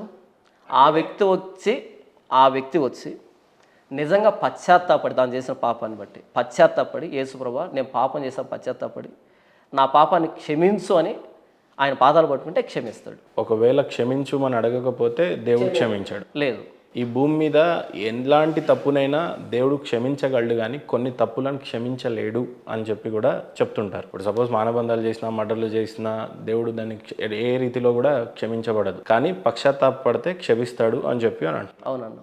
హిందూ ధర్మం ప్రకారంగా స్వర్గం ఉంది, నరకం ఉంది. ఈవెన్ ఖురాన్ ప్రకారంగా కూడా స్వర్గం ఉంది, నరకం ఉంది. ఈవెన్ క్రిస్టియానిటీ ప్రకారంగా కూడా స్వర్గం ఉంది, నరకం ఉంది. క్రిస్టియానిటీలో ఉన్న నరకం పరలోకం వేరు అన్న. మిగిలినటువంటి చోట్ల అగ్ని ఆరదు, పురుగు చావదు వంటి నరకాలు ఉన్నాయి. అవును. ఇక్కడ స్వర్గం ఏంటి అని అంటే లాస్ట్ అక్కడ బాధలు ఉండవు, అప్పులు ఉండవు, టెన్షన్స్ ఉండవు. అన్ని స్వర్గాలు ఒకటే చెప్తున్నాయనా? లేదన్నా, నేను ఒకటే చెప్తున్నానంటే నాకు మిగతా వాటి గురించి తెలియదు, వాటి గురించి జాన్ పాల్ గారు తెలుసుకోలేదు. భారతదేశం యొక్క చరిత్రలో క్రిస్టియానిటీ రాజులు కానీ, చక్రవర్తులు కానీ, మీ యొక్క ఇతిహాసం కానీ, మీ యొక్క పురాణాలు కానీ, ఈ భారతదేశంలో క్రిస్టియానికి ఉన్నటువంటి చోటు ఏంటంటే మీరు ఏం చెప్తారు? క్రిస్టియానిటీకి సంబంధించిన రాజులు లేరు, క్రిస్టియానికి సంబంధించినటువంటి ఈ పెద్దలు ఎవరైతే వాళ్ళు లేరు. క్రీస్తు శకం 52లో అపోస్తుడైన తోమా భారతదేశానికి వచ్చాడు. యేసుప్రభులు వారు రాలేదా? యేసుప్రభు రాలేదు. ఆయన మరణించి తిరిగి లేచి తన శిష్యుల్ని ప్రపంచాన్ని పంపించాడు. అంటే ఎంతసేపు మీకు ఎప్పుడు అనిపించలేదా? నాకు కూడా అప్పుడప్పుడు ఈ ఇతిహాసాలు అంటే చాలా ఇంట్రెస్టింగ్ అనిపిస్తూ ఉంటుంది. ఓకే, యేసుప్రభుల వారు అని అంటే ఈ భూమి మొత్తానికి కూడా రక్షకుడై రావాలి. అవును. కానీ ఇప్పుడు ఒక బైబిల్ ఏం చెప్తుంది? లాస్ట్లో అపోస్తులైన పౌలు ఎక్కడెక్కడ తిరిగాడో ఆ మ్యాప్ చెప్తా ఉంటుంది. అవును, రైట్. ఆ తర్వాత ఆదికాండం అదంతా కూడా ఒక ఓల్డ్ టెస్టిమోనియల్ కాబట్టి చెప్పారు. కానీ ఇక్కడ భక్తులు ఎక్కడెక్కడైతే తిరిగారు, ఎక్కడెక్కడైతే ప్రచారాలు చేశారు అనేది బైబిల్ మ్యాప్తో సహా ఇస్తుంది లాస్ట్లో. అవును. యేసు ప్రభుల వారు వచ్చినప్పుడు భూమి మీద ఈ భూమండలంలో ఉన్న మానవులందరి కోసం ప్రాణాలు అర్పించాలి. అవును. నిజం చెప్పాలంటే నాకు బాగా మిస్టరీగా అనిపించేది. బికాస్ మీకు కూడా నా క్వశ్చన్గా అనిపిస్తుంది. ఎందుకంటే మీరు ఒక వ్యాన్లో నుంచి వినిపించినప్పుడే మీకు ఇది అనిపించినప్పుడు అంటే బేసిక్ మీకు కూడా ఒక స్పందించే గుణం ఉందని అనిపించింది నాకు. అవును. అలెగ్జాండర్ ఏమో 256 BC బ్యాక్, అంటే యేసు ప్రభుల వారు వచ్చింది మొన్న 2000 సంవత్సరాల బ్యాక్. ఆయన 2356 సంవత్సరాల క్రితమే ప్రపంచం అంతా మీద దండయాత్ర చేసి ఒక పెద్ద రాజు అని పేరు సంపాదించాడు. అవును. అంటే అప్పటికి మానవులు ఉన్నారు, రాజులు ఉన్నాయి, రాజ్యాలు ఉన్నారు, చక్రవర్తులు ఉన్నారు, అంతా ఉంది. కానీ యేసు ప్రభుల వారు వచ్చింది 2000 సంవత్సరాల క్రితం. అవును. అప్పుడు ఎంతమందిని రక్షించాలి, ఎక్కడెక్కడ ఆయన ప్రచారం చేయాలి, ఎక్కడెక్కడ ఈ మానవులు అందరూ అర్థం చేసుకునే విధంగా ఉండాలి. ఇప్పటికీ క్రిస్టియానిటీ మీద ఉన్న పెద్ద మచ్చ ఏంటంటే ఎడారి మతం అని అంటుంటారు. అనేది ఎవరంటే ఈ మైదానం మైండ్ వేసుకుని ఉంటారు కదా, వీళ్ళు మాట్లాడతారు ఎడారి మతం సరే, కాదు. ఇప్పుడు నేను వినండి. అడిగినటువంటి క్వశ్చన్ కి దానికి మీరు చెప్తాను ఆన్సర్ వినండి. నేనేంటంటే దానికి చెప్తాను first of all so called persons మీరు మనమొద్దు. మన చరిత్ర ఏంటంటే మీరు నాకు క్లారిటీ ఇవ్వాలి ఇక్కడ. ఎడారి మతం అంటే ఏంటి అసలు, ఆ పదానికి అర్థం ఏంటి మీరు ఎక్స్ప్లెయిన్ చేయండి. ఒక వేరే కంట్రీ నుంచి ఇండో ఆరియన్స్ వచ్చారు ఒక 5,000 సంవత్సరాల లేదు, క్రితం నాకు ఈ ఈ పదాన్ని భారతదేశ భూభాగాన్ని పదాన్ని మాత్రమే నాకు ఎక్స్ప్లెయిన్ చేయండి. ఎడారి మతం అంటే నేను ఏంటి? చెప్తా. ఎడారి మతం అని అంటే ఒక జోర్డాన్, ఒక ఇజ్రాయెల్, ఒక దుబాయ్, ఒక సౌదీ అరేబియా, ఒక ఇరాన్, ఇలాంటి దేశం నుంచి ఒక ఇజ్రాయెల్లో మాత్రమే ప్రయాణించినటువంటి ఈ మతాన్ని తీసుకొచ్చి మా మీద రుద్దారు అనేది దీని యొక్క అర్థం. నేను ప్రారంభంలో అందుకు ఎడారి మతస్థులు అని అంటారు. నేను ప్రారంభంలో ఏం చెప్పానంటే Christianity is not a religion. ఇది రిలీజియన్ కాదు, సృష్టించేసినటువంటి సృష్టికర్త, మానవ చేసినటువంటి సృష్టికర్త ఆయన చేరుకునేటువంటి ఏకైక మార్గం క్రిస్టియానిటీ. ఇది రిలీజియన్ కాదు. ఇది ఒకవేళ ఎడారి మతం అంటే కనుక మన భారతదేశంలో తారు ఎడారి ఉంది, ఇజ్రాయెల్ కంటే పెద్దది. ఆ లెక్కన ఆ ఇజ్రాయెల్ చిన్న ఎడారిలో ఉండే అక్కడి నుంచి వచ్చింది ఎడారి మతం అయితే, మరి తారు ఎడారి దానికంటే చాలా పెద్దది. మరి ఇది ఎడారి మతం లాజిక్ అది కాదా? కాదు జాన్ గారు, లాజిక్ ఈజ్ నాట్ దట్. ఈ భూ ప్రపంచాన్ని మొత్తానికి యేసు ప్రభుల వారు దేవుడే అయి ఉంటే కేవలం ఇజ్రాయెల్ వరకు ఎందుకు ఈ భూమండలాన్ని మొత్తం ఆయన తిరిగి ఉండాల్సింది. అవును, నేనే దేవుణ్ణి అని అందరినీ మెప్పించాల్సింది. అవును. చివరికి మానవుల చేతిలో సరే నేను అలా అనకూడదు, తిరిగి లేచారు, ఓకే. రోమన్ చేతిలో కొట్టబడ్డాడు, అవును, సిలువేయబడ్డాడు, అవును, తిరిగి మళ్ళీ లేచాడు, అవును, ఇదంతా ఓకే. అవును. బట్ స్టోరీ మొత్తం ఎక్కడ జరిగింది? జెరూసలేం కదా. అవును. మొత్తం మరి ప్రపంచం అంతా ఏమైపోవాలి అప్పుడు? ఓకే, దానికి చెప్తున్నాను. ఇప్పుడు మనం తీసుకుంటున్నటువంటి మెడిసిన్ ఏదైతే ఉందో, సే ఫర్ ఎగ్జాంపుల్ మనం ఏదో ఒక సందర్భంలో ఆపరేషన్ చేయించుకుంటాం, అంటే చివరికి ఒక పంటి ఆపరేషన్ కానీ ఏదో ఒకటి, మనకు మత్తు మంది ఇస్తారు కదా. ఇంతగా మత్తు మందిని కనిపెట్టింది ఎవరు? నేను చెప్తాను. యుఎస్ లో తయారైన మందుని ఇక్కడ తీసుకొచ్చి అలా వాడుతున్నాము నేను నా కాబట్టి పాయింట్ అది కాదు. మత్తు మందుని ఎవరు మొట్టమొదట దాన్ని మీరు ఒక మాట అన్నారు గుర్తుందా? మా చెల్లి మీద డిబేట్ కి నేను గెలుస్తున్నాను కానీ లే. ప్రామాణికంగా గెలుస్తున్నానే తప్ప నిజంగా గెలవట్లేదు. నేను ఇప్పుడు పాయింట్ చెప్పలే, ఇంకా మీరు ప్రశ్నించారు, నేను ఇంకా సమాధానం చెప్పలే. ఆ మత్తు మందుని కనిపెట్టింది ఇప్పటికీ మత్తు మందును తీసుకుంటున్న వ్యక్తులకు ఎవరికీ తెలియదు, ఆయన ఎవరో తెలియదు, నిజంగా తెలియదు. ఆ మత్తు మందు రావడానికి కారణమైనటువంటి ఆ బేస్ ఏంటో కూడా ఎవరికి తెలియదు. స్టిల్ ప్రపంచమంతా అది వాడబడుతూ ఉంది. తెలీదు అనేది ఉండదండి. మందు ఒకటి తయారైంది. సపోజ్ ఇప్పుడు కొన్ని ఫోన్ని తయారు చేసిన పలానా వ్యక్తి అని, ఐన్స్టీన్ గారు తయారు చేసింది ఇది అని, జీరోని కనిపెట్టిన ఆర్యభట్ట అని తెలుసుంటది. అతనికి తెలియదు అని అంటే ఆయన తెలుసుకోలేదు అని తప్పితే గానీ దానికి కనిపెట్టిన వాడు లేరు, ఆ ఫార్ములా రాలేదు అని అయితే కాదు జాన్ గారు. నేను చెప్పింది నా క్వశ్చన్ సింపుల్, నా సమాధానం ఇంకా ప్రపంచాన్ని మొత్తాన్ని తిరిగేసినటువంటి అలెగ్జాండర్ గొప్పోడా కేవలం ఇజ్రాయెల్ వరకే పరిమితమై అక్కడి వరకే మ్యాప్ చూపించినంత యేసు ప్రభుల వారు గొప్పవాళ్ళ? ఇది నాకు చిన్న క్వశ్చన్ అంతే. నేను మిమ్మల్ని కించపరచడానికి కాదు ఇది అడుగుతుంది. కించపరిచినా నేను బాధపడేది లేదు ఇక్కడ. ఓకే, అలెగ్జాండర్ మనిషి, మీలాంటి నాలాంటి మనిషి. ప్రభు అయిన యేసుక్రీస్తు గాడ్ ఇన్కార్నేట్, దేవుడు నరావతారిగా వచ్చాడు. కాబట్టి దైవమానవుడైన యేసు ప్రభుకి మానవుడైనటువంటి అలెగ్జాండర్కి పోలిక లేదు ఇక్కడ. నేను ఒకటి చెప్తాను, చెప్పండి. ఇకపోతే ఒక సమాధానం చెప్పాలి, లేదా సమాధానం మిగిలిపోయింది ఒకటి మీరు అడిగింది. అదేంటంటే ఈ మత్తు మంది ఎవరైతే కనిపెట్టారో ఆ పర్సన్ ప్రపంచమంతా తిరిగి అమ్ముకోవాల్సిన అక్కర్లే. ఒక్కసారి దాన్ని కనిపెడితే ప్రపంచమంతా దాన్ని వినియోగిస్తుంది. ప్రభువైన యేసుక్రీస్తు ప్రపంచమంతా తిరగాల్సిన అక్కర్లే. ఆయన సిలువ ప్రాణం పెట్టాడు, తిరిగి లేచాడు, ఆయన సువార్తను సర్వప్రపంచం పంపించాడు. మార్కు సువార్త చివరి వచనం ఏముందంటే, వారు బయలుదేరి వాక్యము అంతటా ప్రకటించరు. వెంటనే ప్రభువు వారికి సహకారుడై ఉండి వెంటనే జరుగుతూ వచ్చిన సూచక్రియల వలన మహత్కార్యం వలన వాక్యమును స్థిరపరచుతూ ఉండెను అనేటువంటి మాట వ్రాయబడింది. ప్రభువైన యేసుక్రీస్తు అపోస్తులు వెంబడించి ఈ ప్రపంచంలో తన సువార్తను వ్యాప్తి చెందించాడు. లేకపోతే కనుక ఈ ప్రపంచంలో ఉన్నటువంటి అనేకమైనటువంటి మతాలు, అనేకమైన సిద్ధాంతాల్లోనికి ఒక సిలువ మీద ప్రాణం పెట్టి తిరిగి లేచినటువంటి ఆయన ఈ ప్రపంచంలో ఇంత విస్తరించడానికి కారణం ఏంటంటే, ఆ రోజు సిలువలో ప్రాణం పెట్టి ప్రభువైన యేసుక్రీస్తు ఆత్మస్వరూపిగా అపోస్తులు వెంట ఉన్నాడు కాబట్టే ఈరోజు ఇంత ప్రపంచాన్ని క్రైస్తవ్యం ఆక్రమించగలిగింది. భౌతికంగా ఆయన అక్కడే తిరిగాడు. ఆయన తిరిగి లేచిన తర్వాత ఆత్మీయంగా వీరితో పాటు ఉండి ఇప్పటికీ నా ద్వారా కూడా ఈ ప్రపంచానికి ఆయన తిరుగుతున్నాడు సువార్త రూపేనా. ఆయన దేవుడైనప్పుడు ఆయన తిరగాల్సిన అక్కర్లేదన్న. ఆయన దేవుడైనప్పుడు ఎలాగైనా ఆయన కార్యం జరిగించుకుంటాడు. మానవులకు అవసరం అది, ప్రపంచం తిరగాల్సిన అవసరం. ఆయన దేవుడైతే తిరగాల్సిన. గారు బైబిల్ అంతా బాగా చదివారు కదా? అవునన్నా. భగవద్గీతను కనీసం టచ్ చేయలేదు అని అన్నారు. అది టచ్ చేయమని నన్ను పిలవలేదంటే మీరు చదవాలి అని కోరుకోలేదు, మీరు చదవలేదు. అంత ఇంప్రెస్గా నాకేమనిపించలే అక్కడ. మీరు అసలు చదవలేనప్పుడు ఇంప్రెషన్ అదే అంటున్నాను. మరి ఇది నాకు అసలు తెలియదు, బైబిల్ తెలియదు. కానీ ఇది నన్ను పదే పదే రకరకాల సందర్భాల ద్వారా ఇది ఆకర్షించింది, యేసుప్రభు ఆకర్షించాడు. మరి అంతకాలం నేను అక్కడే ఉన్నప్పుడు, నా పేరు కూడా అదే అయినప్పుడు ఎందుకని వాటి వైపు నా మనసు మళ్ళలేదు? వాటిలో ఏదైనా ప్రభావం ఉంటే నేను చెప్తాను. ఇతిహాసాలు, పురాణాలు నిజంగానే చాలా గొప్పవిగా ఉంటాయి. మీరు శోధించినప్పుడు ఒక భగవద్గీతని కానీ, ఒక రామాయణాన్ని కానీ, లేకుంటే ఇతిహాసాల గురించి కానీ చదువుతున్నప్పుడు ఖురాన్తో పాటు కానీ, బైబిల్తో పాటు కానీ ఇవన్నిటిని పరిశోధించిన తర్వాత మతం మారాలా వద్దా అని ఆలోచించుంటే బాగుండేదేమో. మీకు అనిపించలేదు ఎప్పుడు? నేను మతం మారలేదు. Christianity is not a religion. నేను మతం మారలేదు. సనాతన ధర్మం అనేది మతమా ధర్మమా? మతం అని మీరే స్థాపించారు. లేదు, మతం ఇంతకు ముందే ఓల్డెస్ట్ రిలీజన్ మీరే స్థాపించుకున్నారు. సో ఇక మీరు దానికి క్రాస్ చేయకండి. సనాతన ధర్మం రిలీజియస్ కాదు. మీరు అక్కడ గూగుల్ కొట్టి చూడండి. గూగుల్లో నా చేతికో లేదు, గూగుల్లో హిందూయిజం అనేది రిలీజియస్ కిందకి వచ్చింది. మరి క్రిస్టియానిటీ అసలు రిలీజియస్ కాదు అని ప్రూవ్ చేయలేరు మీరు. నేను చెప్తున్నా వినండి. ఇప్పుడు మనం దానికి అంటున్నాను నేను. ఇప్పుడు మహేందర్ గా ఈ స్టూడియోలో కూర్చొని, జాన్ పాల్ గారు అక్కడ కూర్చొని చరిత్ర గురించి మాట్లాడేస్తే, మనకు తెలిసిన హాఫ్ నాలెడ్జ్తో మాట్లాడేస్తే కాదు కదా. నేను చెప్తుంది ఏంటంటే, మనం మాట్లాడిన దాంట్లో మనకు తెలుసుంటే తెలిసినంత చెప్పాలి. తెలియలేదు అని అంటే నేను తెలియలేదు అని చెప్పేస్తే సరిపోతుంది. అవును. నేనేమంటానంటే, బైబిల్ని చదివి లేదంటే అక్కడక్కడ ఆకర్షితులయ్యారు మీరు. మీకు కనిపించింది మీ నాన్న, మీ చెల్లి, వాళ్ళు వీళ్ళ మధ్యలో ఒక డిబేట్లో ఓడిపోయారు మీ అన్న అని అంటున్నారు. నేనేమంటున్నానంటే, శ్రీ మహావిష్ణువు గురించి పూర్తిగా మీరు చదివేసి ఉండుంటే, ఆయన భూమిని ఎత్తాడని, ఒక సముద్రంలో ముంచాడని, ఆ టైంలో వరహ రూపంలో వచ్చాడని, భూమాత కూడా ఒక దేవత అని ఈ చరిత్రను చదువుతున్నప్పుడు నాకు మధ్య మధ్యలో మీలాగానే అనిపించేది. ఓకే, నిజంగానే ఈ ఇతిహాసాలు, పురాణాలు ఇంత కన్ఫ్యూజ్ చేస్తూ ఉంటాయి ఏంటి?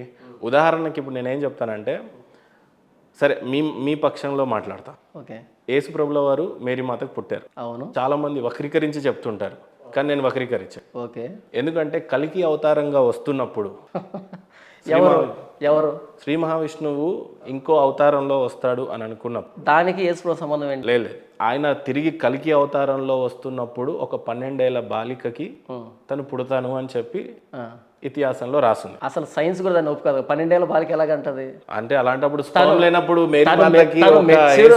ఎలా పుడతారు అని చెప్తారు. తను ప్యూబర్టీకి రావాలంటే 13 years కావాలి. 12 years ఎలా పాసిబుల్ అవుతుంది? ఏమంటానంటే, అదే కదా, ఒక సెక్స్ జరగకుండా మానవుడు పుట్టగలడా? సెక్స్ జరగకుండా మానవుడు అసలు స్త్రీ పురుషులు లేకుండా మట్టిలోంచి దేవుడు తీసాడని ఆదికాండం చెప్తుంది కదా, రాసుంది. ఇక్కడ ఆదికాండం దాటిన తర్వాతనే మేము మరియమ్మ దగ్గరికి వస్తాం. ఆదికాండంలో దేవుడు నేల మంటితో నరుని నిర్మించి ఆ దేవుడి సమస్య మేల్ ఫీమేల్ కలవకుండా ఇంకొకరు కలవాలి అంటే టెస్ట్ బేబీస్ అవన్నీ సైన్స్ ప్రకారంగా మేల్ ఫీమేల్ కలవకుండా బేబీ పుట్టదు. ఇది natural birth. Okay, male female యేసు ప్రభుల వారు మేరీ మాతకి స్పర్మ్ లేదు, వాళ్ళు చాలా మంది టెస్ట్ చేశారంట కూడా. బర్త్ అన్నది మిరాక్యులస్ బర్త్. అది ఇది అలానే అవుతుంది. 12 ఏళ్ల బాలిక పుట్టొచ్చు, ఎవరికైనా పుట్టొచ్చు. నా క్వశ్చన్ అది కాదండి. నేను బైబిల్ పట్టుకున్నా అన్న. ఆదికాండం దాటిన తర్వాతనే మేము మిగతా సందర్భాలకు వెళ్తాం. ఆదికాండం దేవుడు నేల మంటితో నరుని నిర్మించి వాడి నాసికారంలో జీవవాయువు వదిలినప్పుడు నరుడు జీవాత్మ అయ్యాడు. అంటే ఏ స్త్రీ పురుషులు లేకముందే మట్టితో చేసి ఆయన మనిషిని చేసినప్పుడు, ఆ పురుషుడి నుంచి స్త్రీని చేసినప్పుడు, ఇప్పుడు మరియమ్మ గండం అన్నది మాకు పెద్ద విశేషం కాదు. ఇక్కడ మిరాక్యులస్ బర్త్ మేము ఒప్పుకుంటాం. బ్రహ్మం గారు ఐడియా ఉన్నారు మీకు? బ్రహ్మం గారి కాలజ్ఞానం గురించి మా ఏరియాలో విన్నారా? మా ఏరియానే. ఏంటి ఆయన గురించి, ఆయన హిస్టరీ గురించి చెప్పాలంటే ఏం చెప్తారు? ఆయన గురించి ఏం చెప్పాలి అంటే, ఆయన సన్యాసి మరి జోగి, సారీ నాకు తెలియదు. నో ప్రాబ్లం, చెప్పండి. సన్యాసి మరి జోగినో ఏదో అనుకుంటాను. సన్యాసులే అని చెప్పొచ్చు. సన్యాసినా అంతే అన్న. ఆయన ఏదో సజీవ సమాధి అయ్యాడు అని చెప్పుకుంటారు. ఎప్పుడు బయటకు వస్తాడని చెప్తారు. నా చిన్నతనంలో ఆ నాటకాలకు కూడా చూసేవాడిని. అంతకుమించి నాకు తెలియదు అన్న. బ్రహ్మం గారి కాలజ్ఞానంలో రేపు ఏం జరగబోతుంది అనేటువంటివి కొన్ని చెప్పాడు. ఒక విధవరాన్లు ఈ దేశాన్ని పాలిస్తుంది అని చెప్పాడు. ఆయన ఎక్కడ చెప్పాడు? బ్రహ్మం గారి కాలజ్ఞానంలో రాసిన పుస్తకం ఏంటి, అది ఎక్కడుంది, దాని పేజ్ నెంబర్ ఏంటి? నేను చెప్తాను వినండి. అంటే ఎక్కడ ఏ వింత జరిగినా సరే బ్రహ్మగారు చెప్పాడు అంటున్నారు తప్ప. కాలజ్ఞానంలో నేనేమంటున్నా, గ్రంథాల రూపంలో రూపొందించినటువంటివి మనం మఠంకి వెళ్ళి మాట్లాడదాం. దాని గురించి ఎవరన్నా చెప్తే అప్పుడు ఖచ్చితంగా మనం తెలుసుకుందాం. ఒక బ్రహ్మం గారి కాలజ్ఞానంలో మీరేం చెప్పారంటే, సజీవ సమాధి అయిన తర్వాత నేను మళ్ళీ తిరిగి వస్తాను అని చెప్పి అనేసి సజీవ దహనం అంటే సమాధి. అవును. యేసు ప్రభుల వారు 3 రోజుల తర్వాత లేచాడు. మళ్ళీ నేను రాబోతున్నాను అని అన్నాడు. అవును. ఒక బ్రహ్మం గారు ఎక్కడో మీ ఊరు పక్కన పుడితే ఆయన చెప్పినదే జరుగుతుందని మనం అనుకుంటున్నాం. నేను అనుకోవట్లేదు. ప్లస్ ఆయన తిరిగి వస్తాడు అని అంటే నమ్ముతున్నాం. నేను పొరపాటును కూడా మీరు నమ్మరండి. నేనేమంటున్నా, ఇప్పుడు రిలీజియస్ పరంగా లేదా ధర్మం ప్రకారంగా అదొక వే అంటున్నారు. యేసు ప్రభుల వారు ఇది చెప్పారు, నేను ఇది పాటిస్తున్నా, ఇది ప్రామాణికంగా తీసుకుంటున్నా అని చెప్తున్నా. అవును. హిందూ ధర్మాన్ని నమ్మినటువంటి వాళ్ళు ఇది ప్రామాణికంగా తీసుకుంటారు. ఇప్పుడు నా క్వశ్చన్ ఏంటంటే, మీకు యేసు ప్రభుల వారు మళ్ళీ తిరిగి వస్తానని చెప్పాడు. రెండవ రాకడ. రైట్, రెండో రాకడ జరగబోతుంది. అంత దినంలో ఎలాంటివి జరుగుతాయి అని చెప్పేసి పొందుపరిచారు అందులో. అవును. ఎలాంటివి జరుగుతాయి అని చెప్పారు, కొద్దిగా మీరు చెప్పగలరు? నేను చదివి వినిపించాను. అంత్యదినాల్లో ఏంటంటే మనుషులు ఎలా మారుతారు అనే దానికి వ్రాయబడింది. నేను చదివి వినిపిస్తానన్నా. తిమోతికి రాసిన 2వ పత్రిక, అపోస్తలుడైన పౌలు తిమోతికి రాసిన 2వ పత్రికలో 3వ అధ్యాయం చదివి వినిపిస్తానన్నా. అంత్య దినములలో అపాయకరమైన కాలములు వచ్చునని తెలుసుకొనము. ఎలాగనగా మనుషులు స్వార్థప్రియులు, ధనాపేక్షులు, బింకములాడువారు, అహంకారులు, దోషకులు, తల్లిదండ్రులకు అవిధేయులు, కృతజ్ఞత లేనివారు, అపవిత్రులు, అనురాగరహితులు, అతిద్వేషులు, అపవాదకులు, అజితేంద్రియులు, క్రూరులు, సజ్జన ద్వేషులు, ద్రోహులు, మూర్ఖులు, గర్వాంధులు, దేవుని కంటే సుఖానుభవం ఎక్కువగా ప్రేమించువారు, పైకి భక్తి గల వారి వలె ఉండి దాని శక్తిని ఆశ్రయించిన వారునై ఉందురు. ఇట్టి వారికి విముఖుడువై ఉండుము. మనుషులు ఇలా మారుతారు అంత్య దినాల్లో అని మారుతారు. కానీ అంత్య దినాలలో ఎలాంటి రోజులు రాబోతున్నాయి అని చెప్పి కూడా చెప్పింది బైబిల్. దాని గురించి చెప్తారా? అంటే ఎలాంటి రోజులు అంటే ఇవే కదా, మనుషులు ఇలా మారుతారు. ఇంకేముంది అక్కడ? అప్పుడు భూమిని ఎలా నాశనం చేస్తాడు, ఆయన రాకడకి ముందు ఎలాంటి సూచనలు జరుగుతాయి, సూచక క్రియలు ఏం జరుగుతాయి అని రాస్తున్నాయి. ఓకే, నేను చదివినిపిస్తాను. మత్తయి సువార్త 24వ అధ్యాయం మొదటి నుంచి చివరి దాకా మొత్తం ఇదేనన్నా. అయితే ఎలాగుంటుంది ఇక్కడ 2 విషయాలు ఉన్నాయి. ఒకటి యెరూషలేము నాశనం గురించినటువంటి విషయం, యేసు ప్రభు రెండవ రాకడ గురించినటువంటి విషయం. ఈ 28 వరకు యెరూషలేము నాశనం గురించి. ఇక 29 నుంచి చూడండి. ఆ దినముల శ్రమ ముగిసిన వెంటనే చీకటి సూర్యుని కమ్మును, చంద్రుడు కాంతిని ఇయ్యడు, ఆకాశము నుండి నక్షత్రములు రాలును, ఆకాశమందలి శక్తులు కదిలించబడును. అప్పుడు మనిషి కుమారుని సూచన ఆకాశమందు కనబడును. అప్పుడు మనిషి కుమారుడు ప్రభావముతోనూ మహామహిమతోనూ ఆకాశం మేఘారుడై వచ్చుట చూసి భూమి మీద ఉన్న సకల గోత్రముల వారు రొమ్ము కొట్టుకుందరు. మరియు ఆయన గొప్ప బోరతోనూ తన దూతలను పంపును. వారు ఆకాశం యొక్క ఈ చివరి నుండి ఆ చివరి వరకు నలుదిక్కుల నుండి ఆయన ఏర్పరచుకున్న వారిని పోగు చేతురు. ఈ ఆకాశానికి సంబంధించినటువంటి ప్రళయాలు ఇవన్నీ కూడా చోటు చేసుకుంటాయి. ఇవన్నీ సూచన యేసు చెప్పాడు. ఇంకా చాలా ఉంది, ఇవన్నీ చెప్పండి, కొద్దిగా చదవమంటారా? అంజూరపు చెట్టును చూసి ఒక ఉపమానం నేర్చుకునండి. అంజూరపు కొమ్మ లేతదై చిగురించినప్పుడు వసంతకాలం ఇంకా సమీపంగా ఉన్నదని మీకు తెలియను. ఆ ప్రకారమే మీరు ఈ సంగతులని జరుగుట చూసినప్పుడు ఆయన సమీపంలోనే ద్వారము దగ్గరనే ఉన్నాడని తెలుసుకునండి. ఇవన్నీ జరుగు వరకు ఈ తరము గతింపదని నిశ్చయంగా మీతో చెప్పుచున్నాను. ఆకాశమును భూమి గతించును కానీ నా మాటలు ఏమాత్రం గతింపవు. అయితే ఆ దినమును గూర్చి ఆ గడియను గూర్చి తండ్రి మాత్రమే ఎరుగును, కానీ ఏ మనుషుడైనను పరలోకమందుల దూతలైనను కుమారుడైనను ఎరుగరు. నోవహు దినములు ఎలాగుండెనో. ఇక్కడ దేవుడు తప్పితే ఇంకెవ్వరికి తెలియదు. అవును. చివరి రాకడ ఎలా జరగబోతుంది అనేది, ఆ టైంకి అది సంభవిస్తుంది అనేది దీని యొక్క క్లారిటీ. అవును. గీతలో కానీ పురాణాల్లో కూడా ఇదే రాస్తుంది. తెలుసా మీకు ఆ సంగతి? నాకు తెలియదన్నా, తెలుసుకోవాలని కూడా లేదు నాకు. ఇప్పుడు ఉన్నది ఏ యుగంలో ఉన్నాం మనం? తెలియదన్నా. కలియుగంలో ఉన్నాం. నేను నమ్మట్లేదు. కలియుగం 4,32,000 సంవత్సరాలు. ఇప్పుడు కలియుగం అయిపోయి 5 లక్షల సంవత్సరాలుగా వస్తుంది. ఇంకా కలియుగం అంతమవపోవడానికి ఎంత ప్రామాణికంగా రాస్తుందో తెలుసా? క్లారిటీగా రాస్తుంది. కలియుగం అంటే ఇప్పుడు మాట్లాడుతున్నది సత్య యుగం అని. అంటే దానికి దీనికి సంబంధం ఏంటి? నేను చదివిందా? నేను చెప్తాను. ఖురాన్లో కానీ బైబుల్లో కానీ అంతటా ఒకేలాగా ఉందండి. లేదన్నా, బైబుల్ ఇంకెక్కడా దేంతో మ్యాచ్ కాదు. జాన్ గారు అంటే మీరు సింప్లిఫై చేసి ఏదో మాట్లాడుతున్నారు కానీ ఇంతవరకు చాలా మందికి చెప్తున్నాయి. మీరు కలియుగం అంటే ఏంటో తెలియకుండా మాట్లాడేస్తే తప్పైపోతుంది. అలా కాదన్న, అట్లీస్ట్ నేను కలియుగాన్ని చదివాను, దానికి దీనికి కంపారిజన్ మీరు చూపించుంటే ఖచ్చితంగా మీరు ఏం చెప్తే దానికి నేను సిద్ధపడి ఉండేవాడిని. ఇప్పుడు నేను చెప్పాను కదా, కానీ అది ఎప్పుడు వస్తుందో మీకు తెలియదు. ఏది తెలుసుకోవాల్సిన దినములు ఎప్పుడు ఉంటాయి అనేది మీకు తెలియదు. అది కేవలం ప్రభు తెలుసుకోమని కూడా యేసు చెప్పలేదు. ఈ రోజు మీరు ఎలా బ్రతకాలని చెప్పాడు ఆయన, అంతే. ఆయన ఎప్పుడు వస్తాడు అనేది మాకు వద్దు. ఆయన వచ్చేటప్పటికి మేము పరిశుద్ధులుగా, ఆయన ఎందుకోసం ప్రాణం పెట్టాడో దానికి తగినట్టుగా బ్రతకడం మాత్రమే మాకు కావాలి. మీరు చచ్చిపోయే లోపల ప్రభు వస్తాడా? రాకపోయినా ఇబ్బంది లేదు. చచ్చిపోయే లోపల ప్రభు వస్తాడా? తెలీదు. కానీ గీతలో అట్లా లేదన్నా. నేనేం చెప్తున్నానంటే, ఒక యుగం ఎప్పుడు గతిస్తుందో తెలుసు, కలియుగం ఎప్పుడు అయిపోతుందో తెలుసు. కలియుగం ముగిసేటప్పుడు ఏ అవతారంతో వస్తాడో కూడా క్లియర్గా చెప్పాడు. ఎన్ని సంవత్సరాల తర్వాత కలియుగం అయిపోతుందో అనేది కూడా క్లియర్గా మెన్షన్ చేశారు. ఓకే, ఆ తర్వాత వచ్చేది సత్యయుగం. ఆ టైంలో ఏం జరగబోతున్నాయి అనేది కూడా రాసి పెట్టారు. ఇక్కడ ఎప్పుడు వస్తాడో తెలియని దేవుణ్ణి ఒక హిందువుగా మీరు ఎలా నమ్మారు అని అంటే ఏం చెప్తారు? ఒకటన్నా, ఇక్కడ యేసు ప్రభు ఆయన నరావతారిగా వచ్చాడు, మీకు ముందే చెప్పాను. ఆది యందు వాక్యం వచ్చారు కానీ ఒక ప్లేస్ కి వచ్చారు, అక్కడ ఉన్న మెడిసిన్ ఎక్కడైనా పనిచేస్తుందని చెప్పారు. మీరు అడిగిందని చెప్తున్నా అన్న, మీరు అడిగిందని చెప్తున్నా నేను. ఆది యందు వాక్యం ఉండెను, వాక్యము దేవుని యొద్ద ఉండెను, వాక్యము దేవుడై ఉండెను, కలిగి ఉన్నది ఏది ఆయన లేకుండా కలగలేదని యేసు ప్రభుని గురించినట్టు వర్ణన. ఆయన దేవాదేవుడు, కలిగి ఉన్నది ఏది ప్రభు అయిన యేసుక్రీస్తు లేకుండా కలగలేదు దేవుడు. 14వ వచనంలో ఆ వాక్యము శరీరధారి అయి కృపా సత్యంతో అర్థం కాదు నేను అంటున్నాను. ఒక్కసారి మీ గూగుల్లో, నేను కూడా నాకు కరెక్ట్ గా తెలీదు, జస్ట్ కలియుగం ఎన్ని ఇయర్స్ ఒక్కసారి టైప్ చేయండి. లేదన్న అది నాకు జస్ట్ ఒక్కసారి. లేదు నేను మీరు చెప్పిన నేను అన్ని చేసుకుంటూ వచ్చా. మీకు నేను చెప్తున్నా, మీకు చెప్పేంతటి వాడిని కాదు. బట్ ఒక యుగం ఎన్ని సంవత్సరాలు ఉంటాయి, ఒక దేవుడు ఎప్పుడు వస్తాడు, దేవుడు ఎప్పుడు వెళ్తాడు అని నేను బోధిస్తున్నాను. నన్ను ఎందుకు నమ్మట్లేదు మీరు? అసలు అవి నిజమని నేను అనుకోవట్లేదన్నా, అందుకే నేను చూపిస్తున్నా. ఇతిహాసం అని మీరే అన్నారు. ఇతిహాసం అంటే ఏంటన్నా? లేదు, ఇగో ఇతిహాసం జరిగింది, మీరేమంటారు ఫిక్షన్ అంటారు. అంతే, నేను అలాగే అనుకుంటాను. నేనేమంటా, ఇప్పుడు యుఎస్లో మన ఒక విష్ణు చక్రం బయటపడింది 30,000 సంవత్సరాల క్రితం అని చెప్పన్నారు. గూగుల్లో వెతుకోండి. ఒక సైన్స్ని నమ్ముతారా? ఏది? ఒక సైంటిస్ట్ని నమ్ముతారా?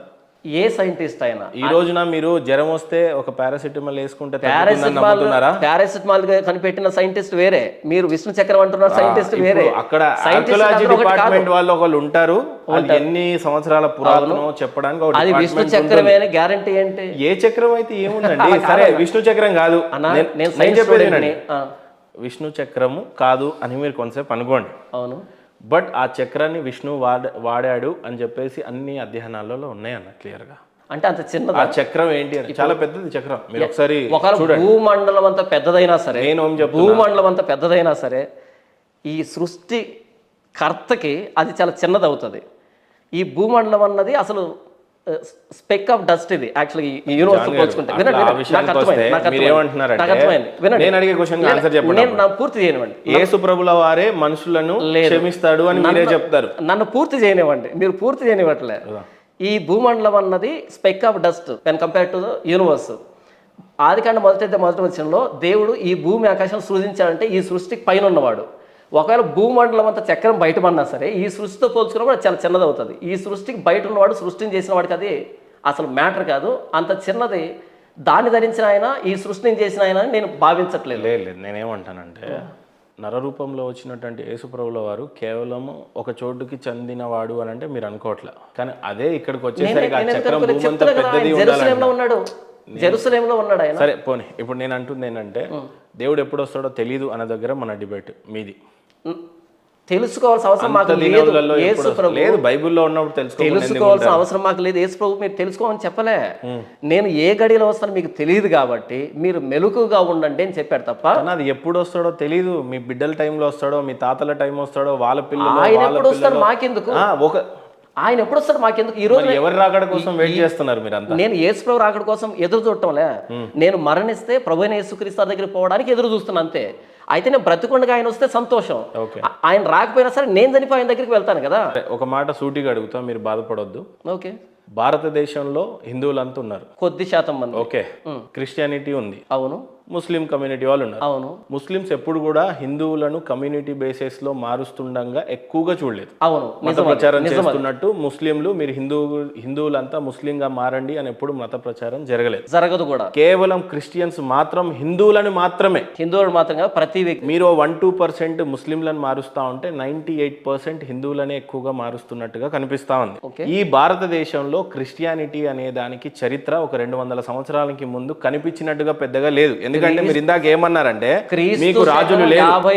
ఈ భారతదేశంలో క్రిస్టియానిటీకి రాజులు లేరు, రాజ్యాలు లేరు, ఎంపైర్స్ లేరు, మీకంటూ ఒక చరిత్ర లేదు, ఒక బైబుల్ 2000 సంవత్సరాల క్రితం అని చెప్పడం తప్పితే భారతదేశంలో జాన్ పాల్ గారు మాకు రాజులుండే, రాజ్యాలుండే, ఎంపైర్స్ ఉండే, మేము ఒక 2000 సంవత్సరాల క్రితం ఉన్నాము, మేము ఒక 1000 సంవత్సరాల క్రితం ఉన్నాము, మేము 200 సంవత్సరాల క్రితం ఉన్నాము అని చెప్పడానికి ప్రామాణికంగా మీ దగ్గర ఒక ఆధారం లేదు. కేవలం 200 సంవత్సరాల తర్వాత వచ్చిన ఈ బ్రిటిషర్స్ తాలూకు వచ్చినటువంటి క్రిస్టియానిటీ అని నేను ఆపాదిస్తే ఏ రకంగా మీరు ఆన్సర్ చెప్తారు చెప్పండి. మీరు ఒక 0 మర్చిపోయారన్న. 200 కాదు, 2000 సంవత్సరాల చరిత్ర. 2000 సంవత్సరాల్లో భారతదేశానికి యేసు ప్రభుల వారు రాలేదు. ఆయన శిష్యుడైన తోమా వచ్చాడు. తోమతోని మాకు పని లేదండి, తోమతోని పని లేదు. గూగుల్ సెర్చ్ సరే, ఎప్పుడో 2000 సంవత్సరాల క్రితం వచ్చినాడు. నా మాట మీరు జాన్ గారు, నేను ఒకటి సూటిగా అడిగాను, భారతదేశంలో క్రిస్టియానిటీకి ఏం చరిత్ర ఉంది? ప్రామాణికంగా చెప్పడానికి మీకు రాజులు ఉన్నారా, రాజ్యాలు ఉన్నాయా, ఎంపైరర్స్ ఉన్నారా? లేదు బ్రిటిష్ కాలం కంటే ముందు మేము ఇక్కడ బుట్టున్నాం? లేదు, ఇంకా సూటిగా చెప్తా మీకు, నాకు ఈ చరిత్ర ఉంది, నేను దీనికోసం పోరాడుతున్నా అని చెప్పండి. బైబుల్ ఉంది, భగవద్గీత ఉంది, వేదాలు ఉన్నాయి, అన్నీ ఉన్నాయి. ఇవన్నీ పక్కన పెట్టి మీరు పుట్టి 30-40 సంవత్సరాలు కావస్తుంది. మీరు చదివినటువంటి చరిత్ర 2000 సంవత్సరాలది అని అంటారు. అవును. భారతదేశంలో క్రిస్టియానిటీకి ఉన్నటువంటి బేస్ ఏంటి? క్రీస్తు శకం 52లో the very first disciple, direct disciple of Jesus Christ, apostle Thomas, he came to India. 52కి ముందు లేడా? 52కు ముందు ఆయన ఎక్కడ ఉన్నాడు? ఆయన యెరూషలేములో ఉన్నాడు కదా. అవును. అప్పుడు ఎక్కడుంది మరి మీ మతం? ఎక్కడ? 52 సెంచరీ తర్వాత ముందు, 1వ సెంచరీలో, 2వ సెంచరీలో. ఇది మతం కాదు. అయ్యో, నేను మతం కాదు. సరే, మతం కాదు. మీకు సంబంధించినటువంటి ఆధారాలు ఈ భారతదేశంలో ఏమున్నాయి సూటిగా చెప్పండి పోనీ. అంతకుముందు యూదులు ఉన్నారు కదా ఇక్కడ. ఓకే, యూదులు ఉన్నారు. ఈరోజు యూదులకు, క్రిస్టియన్లకు, ముస్లింలకు పడట్లేదు. అదే ఇజ్రాయెల్ గొడవ. వాళ్ళకు పడుతుందా పడట్లేదు క్వశ్చన్ కాదు ఇక్కడ. ఇక్కడ యూదులు ఉన్నారు కాబట్టి ఆ యూదుల దగ్గరికి థామస్ వచ్చాడు. అంటే ఈ యూదా మతం కొనసాగింపే క్రిస్టియానిటీ. అంటే థామస్ కంటే ముందు యూదులు ఉన్నారు ఇక్కడ. అక్కడ బాబిలోనియన్ వార్ జరిగినప్పుడు కానీ, అషూరియన్స్ కానీ, ఈ టైంలో ఎప్పుడైతే యూదుల మీద దాడి జరిగిందో వాళ్ళు చెదిరిపోయారు. డయాస్పోరా అంటారు దీన్ని.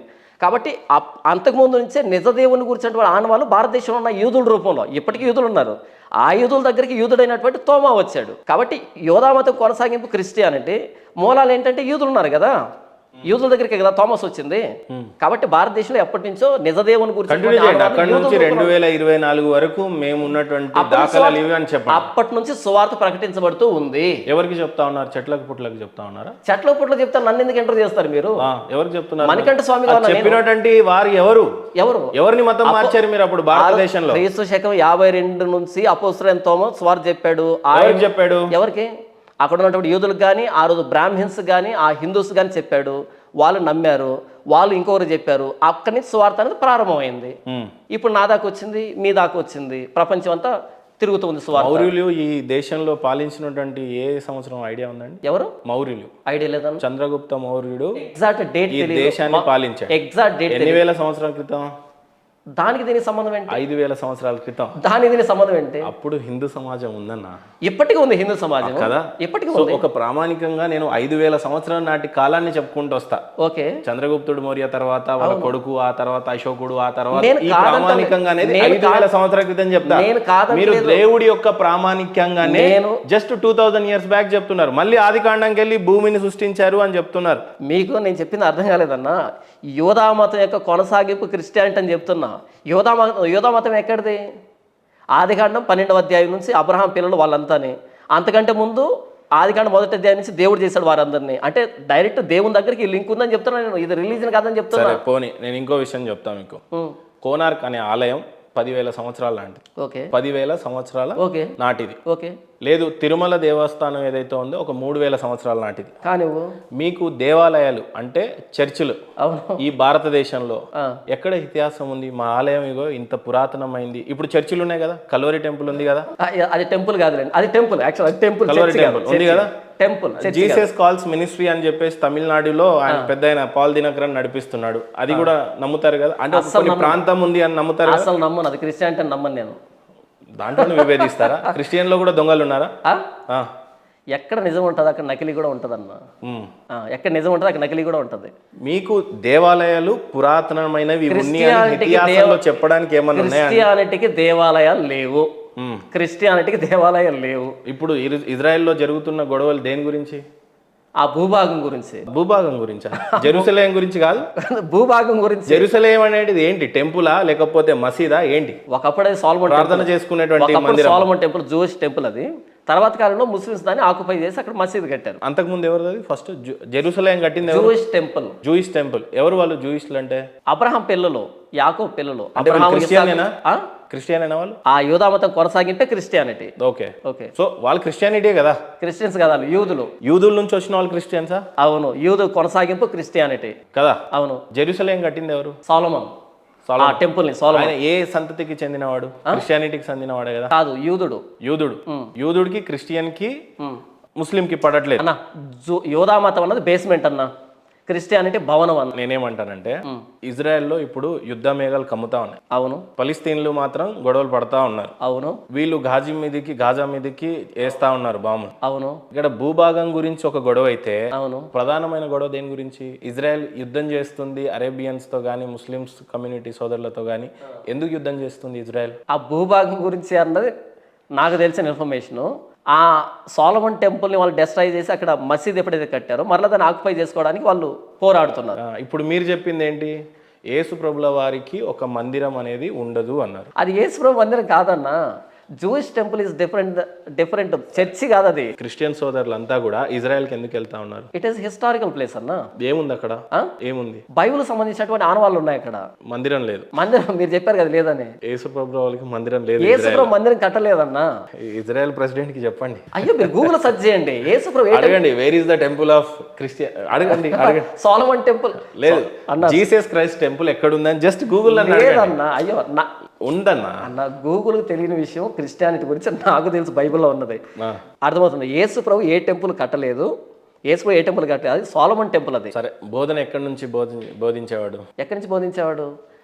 యూదా మతంలో ఉన్నటువంటి ధర్మశాస్త్రం, ఈ బైబిల్ ఉంది కదా, పాత నిబంధన అంటారు దాన్ని. ఆ పాత నిబంధన నెరవేర్పు నేనే. మీకు కొద్దిగా ఇబ్బందికరంగా ఉందేమో చదవడానికి. I will study it for you. Okay, wait చేస్తాను, మీరు చదవండి, నాకు ఇబ్బంది ఏం లేదు. Where is the temple for Lord Jesus? ఇప్పుడు మీరు చదవండి. చదవండి, ఏముంది అక్కడ చదవండి ప్లీజ్. ఇది మీరు చదవాలి, నేను సెర్చ్ చేశాను. The temple of Jesus was located in Jerusalem on temple mount. Okay, దాని కింద మీరు షో మోర్ అని కొడితే వస్తుంది. నేను చదువుతున్నాను. The temple was built on Mount Moriah by Solomon. మీరు చెప్పిందే కదా. మీరు ఏమంటున్నారు? వినండి, టెంపుల్ అంటే ఏంటి? అన్న నేను చెప్తానన్న, వస్తానన్న. రైట్. Okay, by Solomon. నేను ఇంతవరకు అది చెప్పిన సాలమన్ టెంపుల్ అని చెప్పాను. And expanded by King Herod around 20 BC. The second temple was constructed during the time of Jesus. Jesus కి విరుద్ధుడా కాదా? ఎవరు? హేరోదు. బద్ద శత్రు కదా. కదా. Before going to the story, హేరోదు ఎవరో మీరు చెప్పాలి. Not story, history. హిస్టరీలో ఒక స్టోరీ అనుకుందాం. No, history not story. సరే, ఎనీథింగ్. గుడి కట్టిన వాడేమో సొలొమన్. అవును. టెంపుల్ అంటే గుడిగా మా దృష్టిలో. ఆలయం అందాం పోనీ, లేదు ఎనీథింగ్. మీరు ఆలయమే అంటారు, ఎప్పుడు గుడి అన్నారు. ఓకే. యేసు ప్రభుల వారి కోసం కట్టినటువంటి గుడి జెరూసలేం కాదు. సరే పోనీ, గుడి అన్నారా? ఏమంటారు మీరు? మీరు చదివారు కదా పాత నిబంధనలో.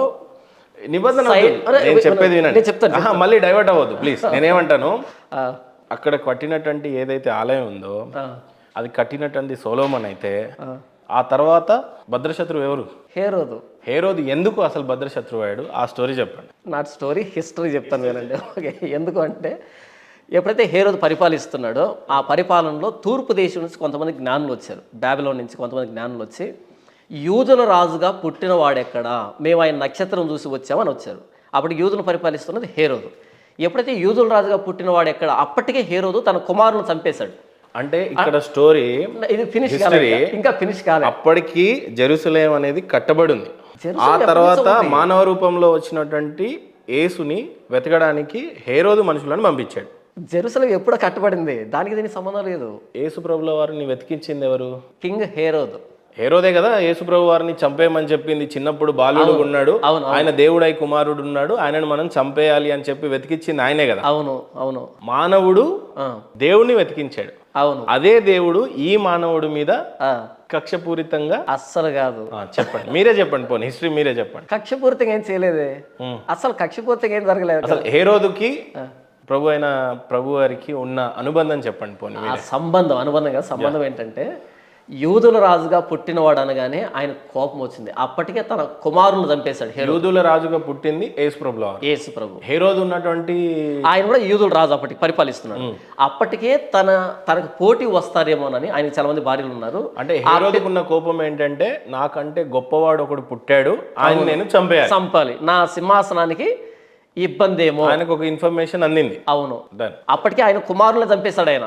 ఏది ఆ భార్యలు ఏమైనా కుట్ర చేసి వారి కుమారులు సింహాసనం ఎక్కిస్తారేమో అని, కుమారులు ఉంటే నాకు థ్రెట్ అనే ఉద్దేశం, కుమారులే చంపినటువంటి కఠినాత్ముడు. అలాంటి సందర్భంలో యూదుల రాజుగా ఇంకొకటి పుట్టాడు అనగానే యేసు ప్రభు మీద కక్ష పెంచుకొని ఆయన లేకుండా చేయాలి, ఆ ఆలోచన కూడా లేకుండా చేయాలి, నేను తప్ప ఇంకో రాజు ఉండకూడదు అనేటువంటి దాంతో యేసు ప్రభుని చంపడానికి ప్రయత్నం చేశాడు. తర్వాత యేసు ప్రభు తల్లిదండ్రులకి దేవదూత ప్రత్యక్షంగాడు, వారిని ఐగుప్తుకు నడిపించడం, వాళ్ళు అక్కడికి వెళ్ళడం, ఈలోపు హేరోదు చనిపోవడం, ఇదంతా జరిగింది. హేరోదు ఎలా చనిపోతాడు? ఆయన పాదంలో జబ్బు ఉంటే, అంటే ఆరోగ్యం బాగలేక ఆయన నడుస్తూ ఉండగానే ఆయన కాళ్ళలోంచి పురుగులు కింద పడేవంట. అంత భయంకరమైన స్థితికి వచ్చాడు. అప్పుడు కొడుకు అనుకుంటాను, ఆయన కొడుకు గట్టిగా తంతే, అంటే ఆ కోపంలో తంతే అలా కిందికి దొర్లుకుంటూ వచ్చి కింద పడి చచ్చిపోయాడు. అలా హేరోదు చనిపోయాడు. బైబిల్లోనే కొన్ని అద్భుతాలు జరిగినాయి. ఎర్ర సముద్రాన్ని 2 పాయాలుగా చీల్చి అవును కొంతమందిని కాపాడారు. ఎవరు? మన సైన్యములకు అధిపతి అయిన యెహోవా కాపాడాడు. ఎవరు కాపాడతాడు? రెడ్ సీని ఇద్దరిని చీల్చేది ఎవరు? మోసే చీల్స్తాడు. మోసే తన కర్ర చాపమని చెప్పింది దేవుడు. మోసే మానవ రూపంలో ఉండి దేవుడి యొక్క శక్తి చేత రెడ్ సీని 2 పాయాలుగా చీల్చి సైన్యం మొత్తాన్ని కాపాడతాడు. అవును. ఇది ఏ ఇయర్లో జరిగింది అనేది మనకు రాయబడలేదు, మనకు అవసరం లేదు. అది పురాణమో ఇతిహాసమో ఏదైనా హిస్టరీ రైట్. ఇప్పుడు యేసు ప్రభుల వారు వచ్చారు, వెళ్ళిపోయారు. అలాంటి అద్భుతాలు మళ్ళీ ఈ ఎర్ర సముద్రాన్ని 2 పాయాలుగా చీల్చినటువంటి అద్భుతాన్ని మీరు ఏమైనా చూసారా ఈ 2000 సంవత్సరాలు? జరగాల్సిన అవసరం లేదు కదా. ఎందుకు? అక్కడ ఇశ్రాయేలు వస్తూ ఉన్నప్పుడు ఎర్ర సముద్రం ఒడ్డు వచ్చింది, దేవుడు తన బాహుబలాన్ని చూపించడానికి అద్భుతాన్ని చేశాడు. ఇప్పుడు అలాంటి అద్భుతం అవసరం లేదు కదా. ఇప్పుడు దేనికి అది? ఒకప్పుడు రైట్ బ్రదర్స్ అప్పుడు ఎందుకు అద్భుతం చేయాలనుకున్నాడు దేవుడు? తన శక్తిని కనబరచాలి కదా. ఇప్పుడు వద్దా ఆయనకి? ఇప్పుడు ఎందుకు? Establish truth. అప్పుడున్న మానవులు ఎక్కువగా, ఇప్పుడున్న మానవ జనం ఎక్కువ మందిని కాపాడాలా? అప్పుడు తక్కువ మందిని కాపాడాలా? తక్కువ కాదు. ఇక్కడ ఇప్పుడు అలెగ్జాండర్ ఫ్లెమింగ్ యాంటీబయాటిక్ కనిపెట్టేశాడు. ఇప్పుడు మరలా ఇంకొక అలెగ్జాండర్ కనిపెట్టాల్సిన అక్కర్లేదు, దాన్ని ఇంప్లిమెంట్ చేసుకుని సరిపోద్ది. ఇప్పుడు ఒక లైట్ కనిపెట్టారు, ఇంకొకరు ఫోన్ కనిపెట్టొద్దు అంటారు. అవును, ఒకదాన్ని కనిపెట్టిన తర్వాత ఎస్టాబ్లిష్ అయిన తర్వాత మరలా ఎందుకు అది? మళ్ళీ మీరు అదే అంటారు. 2000 సంవత్సరాల క్రితం అన్ని అద్భుతాలు జరిగినప్పుడు అంతమంది మానవులు దేవుణ్ణే శోధింపజేశారు. అవును. అంత పెద్ద ఎర్ర సముద్రాన్ని చీల్చిన తర్వాత కూడా, ఇజ్రాయెల్ ప్రజలు ఆ రెడ్ సీని దాటిన తర్వాత కూడా అవును ప్రతిసారి మోషన్ శోధించారు. అవును. మీ దేవుడు ఏంటి, మాకు అన్నం లేదు, మాకు నాన్ వెజ్ లేదు, మాకు చికెన్ లేదు. అవును. శోధింపజేశారా లేదా? అవును కదా. అవును. అప్పుడు జనాభా తక్కువ ఉందనుకుందాం. అంటే రోజు రోజుకి జనాభా పెరుగుతూ వస్తుంది. అవును. ఈ రోజున 135 కోట్ల జనం భారతదేశంలో ఉంటే ప్రపంచం మొత్తంలో 700 కోట్ల జనాభా ఉందని అనుకుందాం. అవును. ఇప్పుడు ఏదో ఒక మ్యాజిక్ జరగాలి కదా. మరి ఎందుకు మ్యాజిక్? ఇప్పుడు ఆ మ్యాజిక్ జరిగి ఎన్ని ఇయర్స్ అవుతుంది? మ్యాజిక్ కాదు, అది వండర్. జాన్ పాల్ గారు ఒకటి బాగా ఆలోచించండి. మనము కొద్దిగా ఇది పోగొట్టుకుంటే మన రెస్పెక్ట్ పోద్దాము. రెడ్ సీని చీల్చినటువంటి మోసే, ఓకే, అలాంటి ప్రవక్తలు ఇప్పుడు లేరా? లేరు. ఇప్పుడు వచ్చినటువంటి జాన్ పాల్ దొంగ, బ్రదర్ సతీష్ దొంగ, విజయ్ రెడ్డి దొంగ, లేకపోతే ఈ సోకాల్డ్ ఫాదర్ పాస్టర్లు అంతా దొంగ, ఇదంతా అబద్ధం చెప్తాను అని చెప్పడానికి మరి ఎట్లా? మరి అప్పుడు అట్లా దాన్ని చెప్తాను. మోజెస్ ప్రాఫెట్, ప్రవక్త. Pastor John Paul pastor. నేను ప్రాఫెట్ని కాదు. తెలుగులో ఏమంటారు పాస్టర్ని? కాపరి, సంఘ అధ్యక్షుడు, సంఘ నాయకుడు. ప్రవక్త అని ఎవరిని అంటారు? ప్రవక్త అంటే దేవుడు ఆయనతో మాట్లాడతాడు, దేవుడు ఆయనతో మాట్లాడి ఆయన ద్వారా కొన్ని చర్చిలో ఫాదర్లు పాస్టర్లు ఏమంటారో తెలుసా? ఈ రాత్రి దేవుడు నాతో మాట్లాడాడు, ఫలానా దీపక్ నీ లైఫ్ మారబోతుంది, ఈ రోజు నువ్వు నడుస్తావు, నీకు గర్భం ధరిస్తుంది, నీ కళ్ళు తెరవబడతాయి, అవును, దేవుడు నాతో మాట్లాడాడు. అవును. ఏందన్నా ఇదంతా? నాకు 2 ఛానల్ ఉన్నాయన్న. Jesus Christ the only solution అనేది నా సండే ప్రసంగాలు పెట్టడానికి, వుల్వ్స్ ఇన్ షీప్స్ క్లోతింగ్ అనేది 2nd ఛానల్.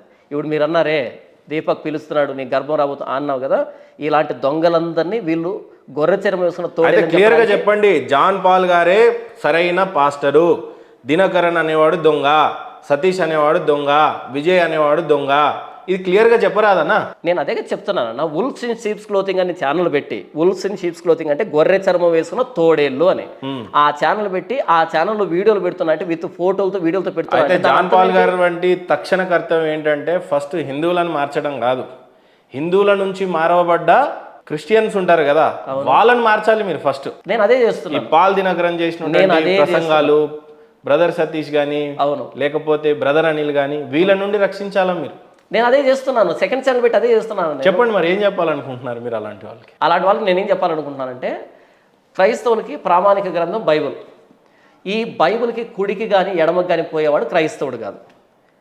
మీరన్నా సతీష్ అన్నారు, లేకపోతే బెల్లంపల్లి ప్రవీణ్ కుమార్ అన్నారు, పాల్ దినకరన్ వీళ్ళు ఉన్నారు కదా, బైబుల్కి వాళ్ళు చేసే టీచింగ్కి అసలు పొంతం లేదు, చాలా దూరంగా వెళ్ళింది. మీరే పాయింట్అవుట్ చేశారు, దీపక్ దేవుడు నిన్ను పిలుస్తున్నాడు, నీ గర్భం రాబోతుంది, ఇది బైబిల్లో లేదు. జస్ట్ వాళ్ళు ఒక బిజినెస్ చేస్తున్నారు దేవుణ్ణి. కాబట్టి నిజంగా క్రైస్తవులు దేవుని ప్రేమించాలంటే ఈ బైబిల్ దగ్గరకు రండి. ఈ బైబిల్ ఉన్న వాక్యం ఏం చెప్పింది దాని ప్రకారంగా ప్రభువైన యేసుక్రీస్తుని సేవించండి. అంతేగాని వ్యక్తులను చూసి, ఆ డ్రామాలు చూసి క్రైస్తవ్యాన్ని వెక్కిరించకండి, ఇలాంటి వాటిని సపోర్ట్ చేయడం ద్వారా అన్నది నేను చెప్తున్నాను అన్న. దీనికోసం నేను పాటుపడుతున్నాను. 2 ఛానల్ పెట్టి ఏది వాక్యం అని చెప్తున్నాను ఛానల్లో, ఇంకో ఛానల్ పెట్టి వాక్యాన్ని ఎలా వక్రీకరిస్తున్నారో, భక్తిని ఎలా బిజినెస్ చేస్తారో, యేసుప్రభుని ఎలా అవమానిస్తున్నారో క్రైస్తవుల పేరుతో, క్రైస్తవ నాయకుల పేరుతో అన్నది సెకండ్ ఛానల్లో చెప్తున్నాను. నా వంతు పాస్టర్ విజయ్ ప్రసాద్ రెడ్డి గారికి పడుతుందా అండి? అస్సలు పడదన్న. కారణం ఎందుకు విభేదించారు మీరు? ఎందుకు విభేదించారంటే, బైబిల్లో ఉన్నటువంటి సత్యాన్ని సత్యంగా ప్రకటించకుండా వ్యక్తుల దయను సంపాదించుకోవడానికి, ఫేవరెట్ అంటే ఫ్యాన్స్ని సంపాదించుకోవడానికి వాక్యాన్ని వక్రీకరిస్తున్నాడు. రీసెంట్గా ఏదో ఛానల్కి వెళ్ళి, క్రాంతి గారి ఛానల్లోకి వెళ్ళి, అక్కడ ఒక క్రైస్తవుడు అనుకోనటువంటి ఒక నినాదాన్ని చేయడం ద్వారా క్రైస్తవ్యాన్ని అవమానం పాలు చేశాడు. ఆయన జై కొట్టమని అడిగాడు క్రాంతి గారు, ఆయన నమ్ముకున్నటువంటి దేవుడికి. ఈయన జై కొట్టాడు. ఒక క్రైస్తవుడు యేసు ప్రభు తప్ప ఇంకెవరికి జై కొట్టాడు. అలా ఏంటంటే ఇలాంటి ఒక భావాన్ని తీసుకొని వస్తున్నాడు. అది తప్పు, బైబిల్ దాన్ని సమర్థించదు. కనుక ఇలాంటి వ్యక్తుల మీద ప్రధానంగా విజయ్ ప్రసాద్ రెడ్డి గారిని మీరు చాలాసార్లు, చాలా చోట్లలో, చాలా సందర్భాలలో ఎక్కువగా అపోజ్ చేశారు. అవును. కారణం ఏంటి? అసలైన ది లూకి లేదా ఏంటి? అదే ఆయన చేస్తున్న బోధ కానీ, ఆయన ఏ రకమైన బోధనలు చేశారండి? అంటే ఒకటని కాదు కదా, నేను ఆ వీడియోలో చెప్పేది అంతో ఇంతో విజయ్ ప్రసాద్ రెడ్డి గారు నాకు ఇష్టం అనిపిస్తాడు. ఎందుకంటే చాలా విషయాలలో మోటివేషన్ పాయింట్ ఆఫ్ వ్యూలో యంగ్స్టర్స్ కి అవన్నీ. బైబిల్లో మోటివేషన్ లేదు, బైబిల్లో మోటివేషన్ లేదు. ఈ మోటివేషన్ అన్నది బైబిల్కి అగెయిన్స్ట్. నా మాట మిమ్మల్ని కనుక బలపరిచి మీరున్న బాధ నుంచి బయటకు తీసుకొని వస్తే ఇక మీకు దేవుడు అక్కర్లేదు. బైబిల్ అది చెప్పలే. మనం పడుతున్న ప్రతి బాధకి మన పాపం కారణం. ఆ పాపం పోయినప్పుడే నిజమైనటువంటి స్వేచ్ఛ, స్వాతంత్రం వస్తుంది. అది ప్రభువైన యేసుక్రీస్తు ద్వారానే జరుగుతున్నది బైబిల్ చెప్పింది. నేను మోటివేట్ చేయడం ఏంటి? నా మాట మిమ్మల్ని ఓదార్చినప్పుడు ఇక దేవుడు దేనికి? కాబట్టి ఈ మోటివేషన్ అన్నది క్రైస్తవ ప్రామాణికం కాదు, సువార్త బైబిల్ చెప్పింది. ఈయన మోటివేషన్ స్పీకర్ మీరు అన్నట్టుగా, కాబట్టి ఈయన పాస్ట్గా ఫిట్ గాడు, కాబట్టి నేను అపోజ్ చేస్తున్నాను. ఎప్పుడైనా ఫోన్ చేశారా మీకు విజయ్ ప్రసాద్ రెడ్డి? చేయలేదు, చేయబోను. మీకేమైనా ఫోన్ చేసి ఏమైనా థ్రెట్ చేశారా? పొరపాటును కూడా థ్రెట్ వచ్చేది, చాలా థ్రెట్ కాల్స్ వస్తాయి నాకు. ఫోన్ చేస్తారు, తిడతారు, ఆ రికార్డింగ్స్ కూడా ఉన్నాయి, చాలా రకాలుగా ఉంటాయి నాకు. కానీ నేనైతే ఫోన్ చేయలేదు. కొత్తగా తెలుసుకోవాల్సిన ఏం లేదు నాకు ఆ వ్యక్తి దగ్గర నుంచి. హిందువులకి భారతదేశంలో ముంపు ఏదైనా ఉంది అంటే అది క్రిస్టియానిటీయే. సారీ, తొందరలోనే క్రిస్టియానిటీ మొత్తం కూడా హిందువులను మార్చే క్రమంలో బిజీగా ఉన్నారు. అతి తొందరలో ఉన్నటువంటి తక్కువ క్రిస్టియన్స్, ఇప్పుడు మీకు నిజం చెప్పాలంటే చౌదరీస్లో క్రిస్టియన్స్ అయిపోయారు, ఎస్సీలో క్రిస్టియన్స్ అయిపోయారు, ఎస్టీలో క్రిస్టియన్ అయిపోయారు, బీసీలో. కానీ సర్టిఫికేట్స్ మీద ఇంకా అది హిందువుగానే ఉంటుంది. ఇప్పుడు సపోజ్ మీరు ఇందాక అన్నారు మీ పేరు మణికంఠనే ఉండొచ్చు, నాకు తెలిసి సర్టిఫికేట్ అనేది తెలియదు. అవును, మణికంఠ. అప్పుడు జనం అనేది ఏ రకంగా కౌంట్లోకి తీసుకుంటారు? పాపులేషన్లో మీరు హిందువుగానే తీసుకుంటారు. ఈ భారతదేశంలో చాలా మందికి తెలియని విషయం ఏంటంటే వీళ్ళు ఎప్పుడో క్రిస్టియన్లుగా మారిపోయారు, కానీ ఇంకా మా పాపులేషన్ ఇంత 100 కోట్లు ఉంది, వీళ్ళు ఇంకా 20 కోట్లు 30 కోట్లుగానే అంటున్నారు. కానీ వాస్తవంగా క్రిస్టియానిటీ నుండి హిందూ మతాలకి పెను ముంపుగా లేదా? అస్సలు లేదన్నా. నేను దానికి పదే చెప్తున్నా, Christianity is not a religion. ఈరోజు బంగ్లాదేశ్ లో హిందువులను ముక్కలుగా కోసి ఏరేస్తున్నారు, అది కాదు. దానికి నాకు సంబంధం లేదన్న, బైబిల్ నాకు సంబంధం లేదు. రీసెంట్ గా రాధా మనోహర్ దాస్ గారిని మాట్లాడుతూ ఒక లేడీ, ఆమె ఈస్ట్ గోదావరి ఆవిడ, నిన్ను ముక్కలుగా నరికేస్తారా, నీకు దేవుడు అంటే ఏంటో తెలీదు, నువ్వు నరకంలో పడేసినప్పుడు నీ కాలు అలాంటి వారికి నేను వకాలతో పుచ్చుకోలేదు. నా వకాలతో పుచ్చుకోకపోయినా యేసుక్రీస్తు వీళ్ళల్లో ఇప్పుడు మీరే హిందువుగా ఉండి ఈరోజు క్రిస్టియానిటీగా మారిన తర్వాత హిందుత్వం అంటే మీకు ఏమైపోయింది అని అంటే వీళ్ళంతా పాపంలో బతుకుతున్నారు, విగ్రహారాధన చేస్తున్నారు, నా ప్రభుని నమ్మకపోతే పాపం వీళ్ళు నరకం పాలైపోతారు, వీళ్ళని నేను కాపాడాలి అని మెంటల్గా ఫిక్స్ అయ్యారా? నేను బోధిస్తున్న అదే కదా, అదే. అవును, చెప్పండి హిందువుల పరిస్థితి ఏంటి? ఎగ్జాక్ట్గా నేను అనుకున్నది మీరే చెప్పేశారు. వీళ్ళు పాపంలో బ్రతుకుతున్నారు, ప్రభువైన యేసుక్రీస్తు అని తెలుసుకోకపోతే ఏమైపోతారో వీళ్ళకి శిక్ష విధించబడతారు కదా, వీరు పాపాల నుంచి బయటకు రావాలంటే ప్రభువైన యేసుక్రీస్తుని అంగీకరించాలి కదా. మెంటల్గా మిమ్మల్ని ఎవరు ఫిక్స్ చేశారు అన్న? మీరే అంత చదువుకున్న వ్యక్తిగా చదువుకున్నాను కాబట్టి మెంటల్గా మీరే అంత ఫిక్స్ అయ్యారు. చదువుకున్నాను వీళ్ళందరినీ నరకంలో కాదు స్వర్గం వైపు నడిపించాలా, అబద్ధపు దేవుడిని కాదు నిజమైన దేవుడిని విశ్వసించే విధంగా నేను కంకణం కట్టుకొని వీళ్ళందరినీ కాపాడాలి అని. దేని ప్రాముఖ్యంగా చేసుకొని నేను దానికే చెప్పాను, నా అనుభవం ద్వారా నేను తెలుసుకున్నాను, ఈ బైబిల్ చదవడం ద్వారా తెలుసుకున్నాను కనుక నేను ఒప్పించబడ్డాను. నేను గతంలో ఎంత పాపిని ఒప్పించబడ్డాను, బైబిల్ ప్రకారంగా నరకం అనేది ఎక్కడుంది, స్వర్గం అనేది ఎక్కడుంది? ఇవి రెండు మరణాంతర లోకాలు, ఆఫ్టర్ డెత్ ఇవి రెండు ఉండేది. అవి ఎక్కడున్నాయి అడ్రస్ చెప్పడానికి, అవి మరణాంతర లోకాలు. ఈ భూమి మీద ఉన్నంతకాలం మన పాపాలను క్షమించబడేటట్టు చేసుకోవడం మాత్రమే నేను బోధించేది. అవి ఎక్కడున్నాయనేది చనిపోయిన వ్యక్తికే తెలుస్తుంది. అది మరణాంతర లోకాలు, వాటికి అడ్రస్ లేదు కదా. అంటే పరలోకం ఎక్కడుంది అనేది బోధించాడు కదా. పరలోకం ఎక్కడుంది అన్నది నా బోధన. పరలోకానికి ఎలా బైబిల్ బోధించింది కదా, పరలోకం అనేది సర్టెన్ ప్లేస్ లో ఉంది. బోధించలేదు. అరే పరలోకంలో ఎలా ఉంటాము అనేది చెప్పారు కదా, స్వర్గం ఎలా ఉంటుందని చెప్పారు కదా. పరలోకం ఎక్కడ ఉంటుంది అన్నది బైబిల్ బోధించలే. పరలోకానికి మనం ఎందుకు వెళ్ళాలి, పరలోకం అనేది పరిశుద్ధమైన లోకం అనేది చెప్పింది. పరలోకంలో ఏముంటది అనేది బోధించారు కదా. పరలోకంలో దేవుడు ఉంటాడు, ఏ రకంగా అక్కడ మన జీవన శైలి ఉంటుందని కూడా బోధించాడు కదా. అక్కడ పరిశుద్ధత ఉంటుంది, దేవుడు ఉంటాడని మాత్రం చెప్పింది తప్ప అక్కడ ఎలా ఉండబోతుందో మన బైబిల్ చెప్పలేదు. పోనీ నరకం ఎలా ఉంటుంది అనేది బోధించబడ్డది. ఏముంటది నరకంలో? ఇక్కడ చేసిన పాపాలను బట్టి అక్కడ కుమిలి ఏడ్చడం, దేవునికి దూరమైనటువంటి స్థితి, అది వేదనకరమైన స్థలం, బాధతో కూడుకున్నటువంటి స్థలం. అక్కడ అగ్ని ఆరదు, పురుగు సావదు అనేటువంటి ఒక అసహ్యకరమైనటువంటి పోలిక చేయబడింది నరకాన్ని కూర్చి. 10 రూపాయలు దొంగతనం చేసినా దొంగే. అవును. 1,00,000 రూపాయలు దొంగతనం చేసినా దొంగే. పాపాన్ని బట్టి శిక్ష ఉంటుందా, లేకపోతే నువ్వు ఇంత పాపం చేసావు కాబట్టి అంత శిక్ష ఉంటుందని చెప్పిందా బైబిల్? 10 రూపాయల, 100 రూపాయల, 1,00,000 రూపాయలు కాదు ఇక్కడ మ్యాటరు. దొంగతనం చేసే నేచర్ మనలో ఉంది, దాన్ని పాపం అని చెప్పింది బైబిల్. సార్ నేనేమంటా, మీరు ఒక రకంగా బతుకుతారు, నేను ఒక రకంగా బతుకుతాను. అవును. నేను బతికినన్ని రోజులు నేను అతి ఎక్కువగా పాపాలు చేయొచ్చు, నాకంటే ఎక్కువగా మీరు చేయొచ్చు. అవును. కానీ అక్కడ జడ్జిమెంట్ డే అనేది ఒకటి ఉంటుంది అనేది రాసిపెట్టు. అవును, ఉంది. ఆ జడ్జిమెంట్ డేలో మీకు పురుగు ఆరదు, ఇది సావదు, ఇది అంతా రాసిపెట్టుంది. అవును. కానీ ఎంత తప్పు చేస్తే అంతే శిక్ష అని రాసిపడిందా, లేదు నువ్వు మర్డర్లు చేసావు, మానభంగాలు చేసావు, అందరికి ఒకే రకమైన శిక్ష ఉంటుందా, అందరు ఒకేలా కాలుతా ఉంటారు, ఆర్తనాదాలు చేస్తూ ఉంటారు, ఇలా జరిగి ఉంటుందా? అది చెప్పండి. బైబిల్ ఏం చెప్పిందంటే నీతిమంతులు లేడు, ఒక్కడు లేడు, ఏ భేదం లేదు, అందరూ పాపం చేసి దేవుడు అనుగ్రహించే మహిమను పొందలేకపోతున్నాం. మంచివాడు అనేవాడు లేడు.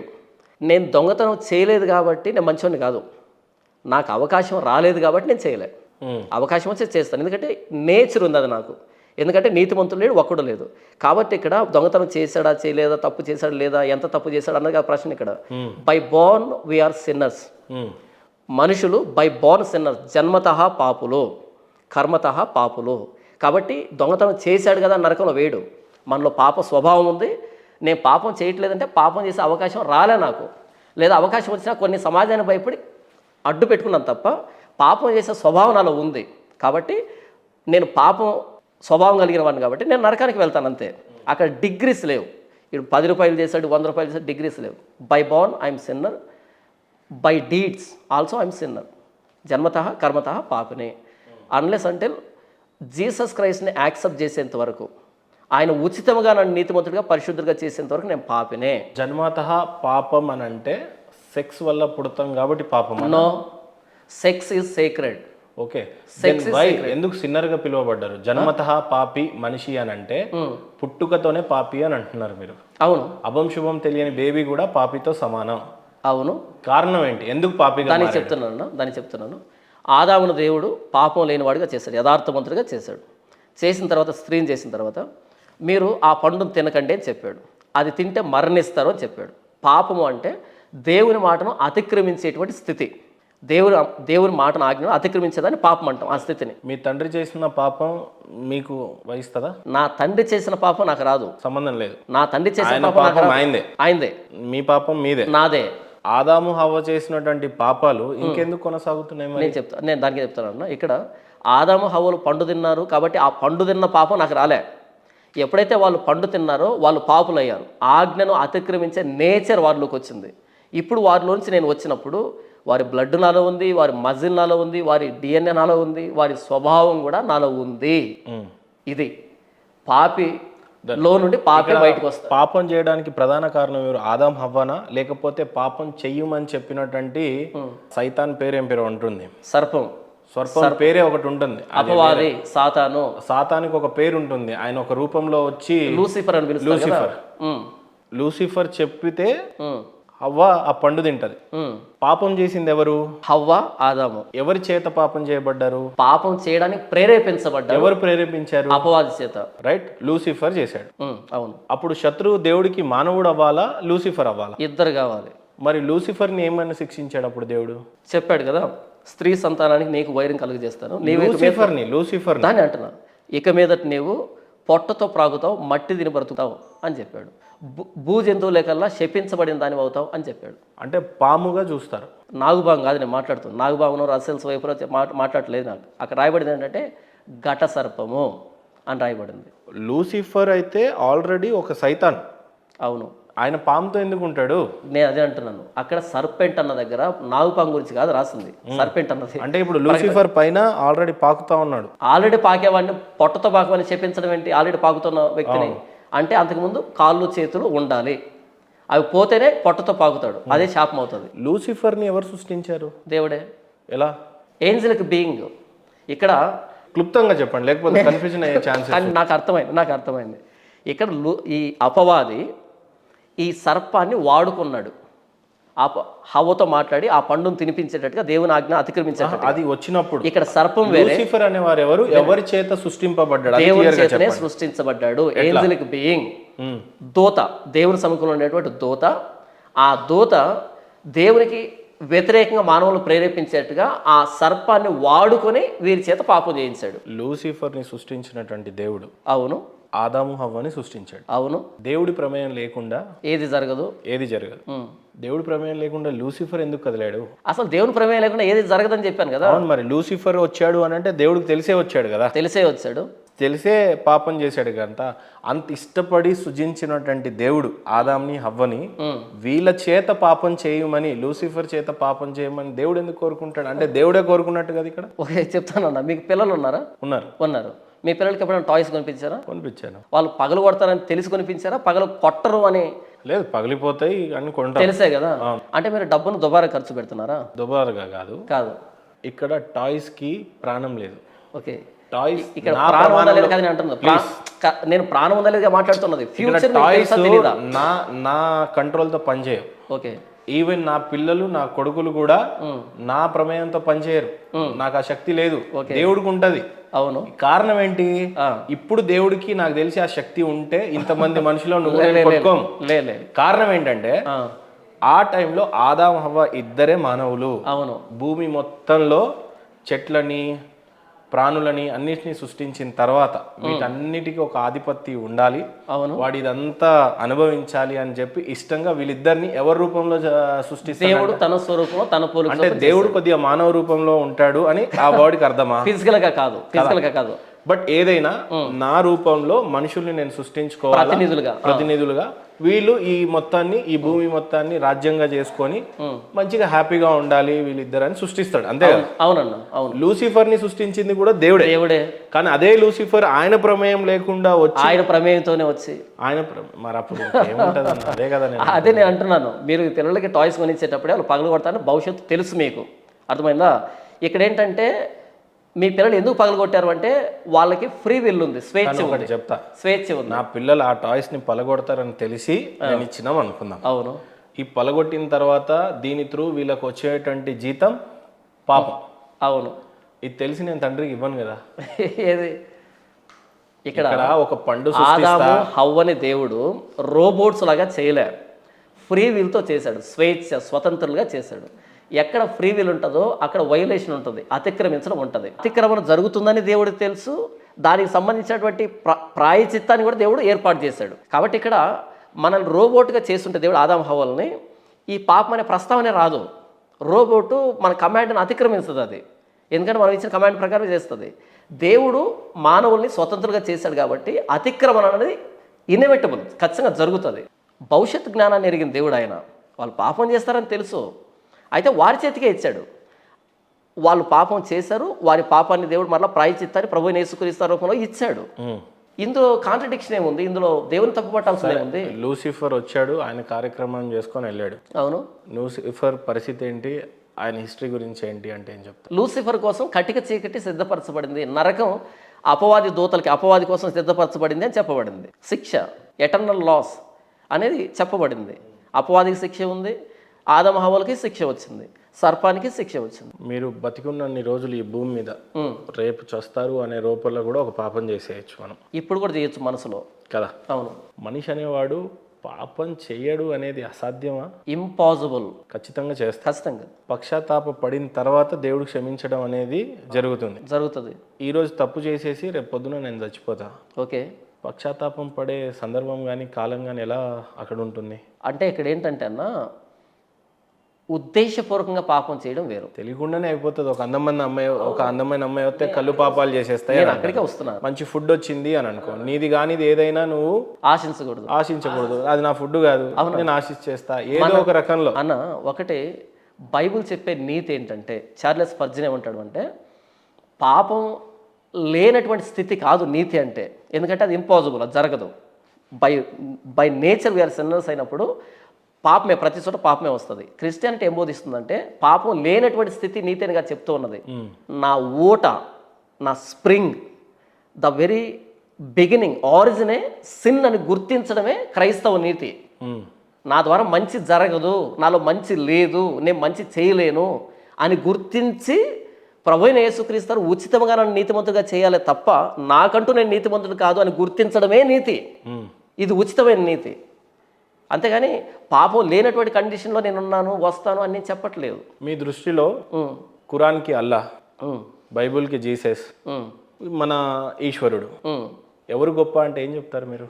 గొప్ప కాదు, ఏకైక దేవుడు ప్రభువైన యేసుక్రీస్తు అని బైబిల్ చెప్పింది. మరి ఖురాన్ అదే చెప్తుంది కదా. నాకు సంబంధం లేదు. అది నా బైబిల్ చెప్పింది ఏంటంటే, యేసుక్రీస్తే నిజమైన దేవుడు. పట్టుకున్నటువంటి కుందేలుకి 3 కాళ్ళు అంటే సరిపోదు. నేను కుందేలు పట్టుకోలేదు, సత్యాన్ని పట్టుకున్నాను. అంటే బైబిల్లో స్పష్టంగా చెప్పబడింది ఏంటంటే, రామాయణం మహాభారతం అనేదంతా వేస్ట్ అని అంటారు. నేను చెప్పలేదే. రామాయణం మహాభారతం అనేది నీ చరిత్ర, మణికంఠగా మీ చరిత్ర, కానీ అది నా చరిత్ర కాదు. అవును. ప్రభు అయిన యేసు ప్రభు వారే నా చరిత్ర, ఈయనే నా దేవుడు. నాకు శివుడు, పార్వతి, ఈశ్వరుడు, విష్ణు ఎవరు మీకు దేవుడు కాదు. ఒకప్పుడు వాళ్ళందరినీ నేను నమ్మాను తెలియక. అయితే నా వయసు వచ్చే కొద్దీ ప్రభు అయిన యేసుక్రీస్తు నిజమైన దేవుడు అని గుర్తెరిగాను, తెలుసుకున్నాను. ఇప్పుడు ఇక్కడికి వచ్చాను. ఇప్పుడు నేను నమ్మట్లేదని నా గత చరిత్రనే కాదంటం లేదు, నేనున్నాను, నా పేరు కూడా సాక్ష్యమే. కానీ అది నా ప్రమేయం లేకుండా జరిగిపోయింది అది. కానీ బ్రహ్మం గారి కాలజ్ఞానంలో మీలాంటి వాళ్ళు వస్తారు, దేవుడిని దేవుడే కాదు అని చెప్పి అనేవాళ్ళు చాలా మంది పుట్టుకొస్తారు అని చెప్పి రాసి పెట్టుంది. సంతోషం. అది నీ పురాణం కదనా. ఏది? మీరు ఇంతకు ముందు క్రిస్టియన్ కన్నా ముందు కూడా మీరు ఆల్రెడీ హిందువు కదా. క్రిస్టియన్గా అయిన తర్వాత బైబుల్ ఎంతగానో పరిశోధిస్తున్నారో, అవును, మీరు హిందువుగా ఉన్నప్పుడు కొద్దిగా పరిశోధించలేదేమో, దేవుణ్ణి సరిగా తెలుసుకోలేదేమో, తొందరపడి క్రిస్టియానిటీకి మారిపోయారేమో అని అనిపించలేదా? నేను దానికి అంటున్నా అన్న, మ్యాగ్నెట్లో అట్రాక్టివ్ పవర్ ఉంటుంది కాబట్టి ఇనుప రజని అలా లాగేస్తుంది.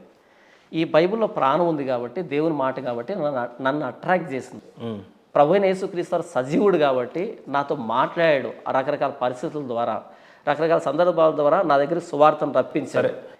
ఒకవేళ వాటిలో కనుక పవర్ ఉంటే కనుక యేసు ప్రభు కంటే ముందు అవి నన్ను అట్రాక్ట్ చేసి ఉండాలి, లేదా ఇప్పుడైనా నన్ను అట్రాక్ట్ చేయాలి. ప్రభు అయిన యేసు ప్రభు వారు నన్ను నమ్మి బాప్తీసం పొందువాడే రక్షింపబడతాడు, వారికి శిక్ష విధించబడుతుంది. రైట్. మీ పెద్దలు, మీ నాన్న వాళ్ళ తాత అంతా చనిపోయి ఉన్నారు. అవును.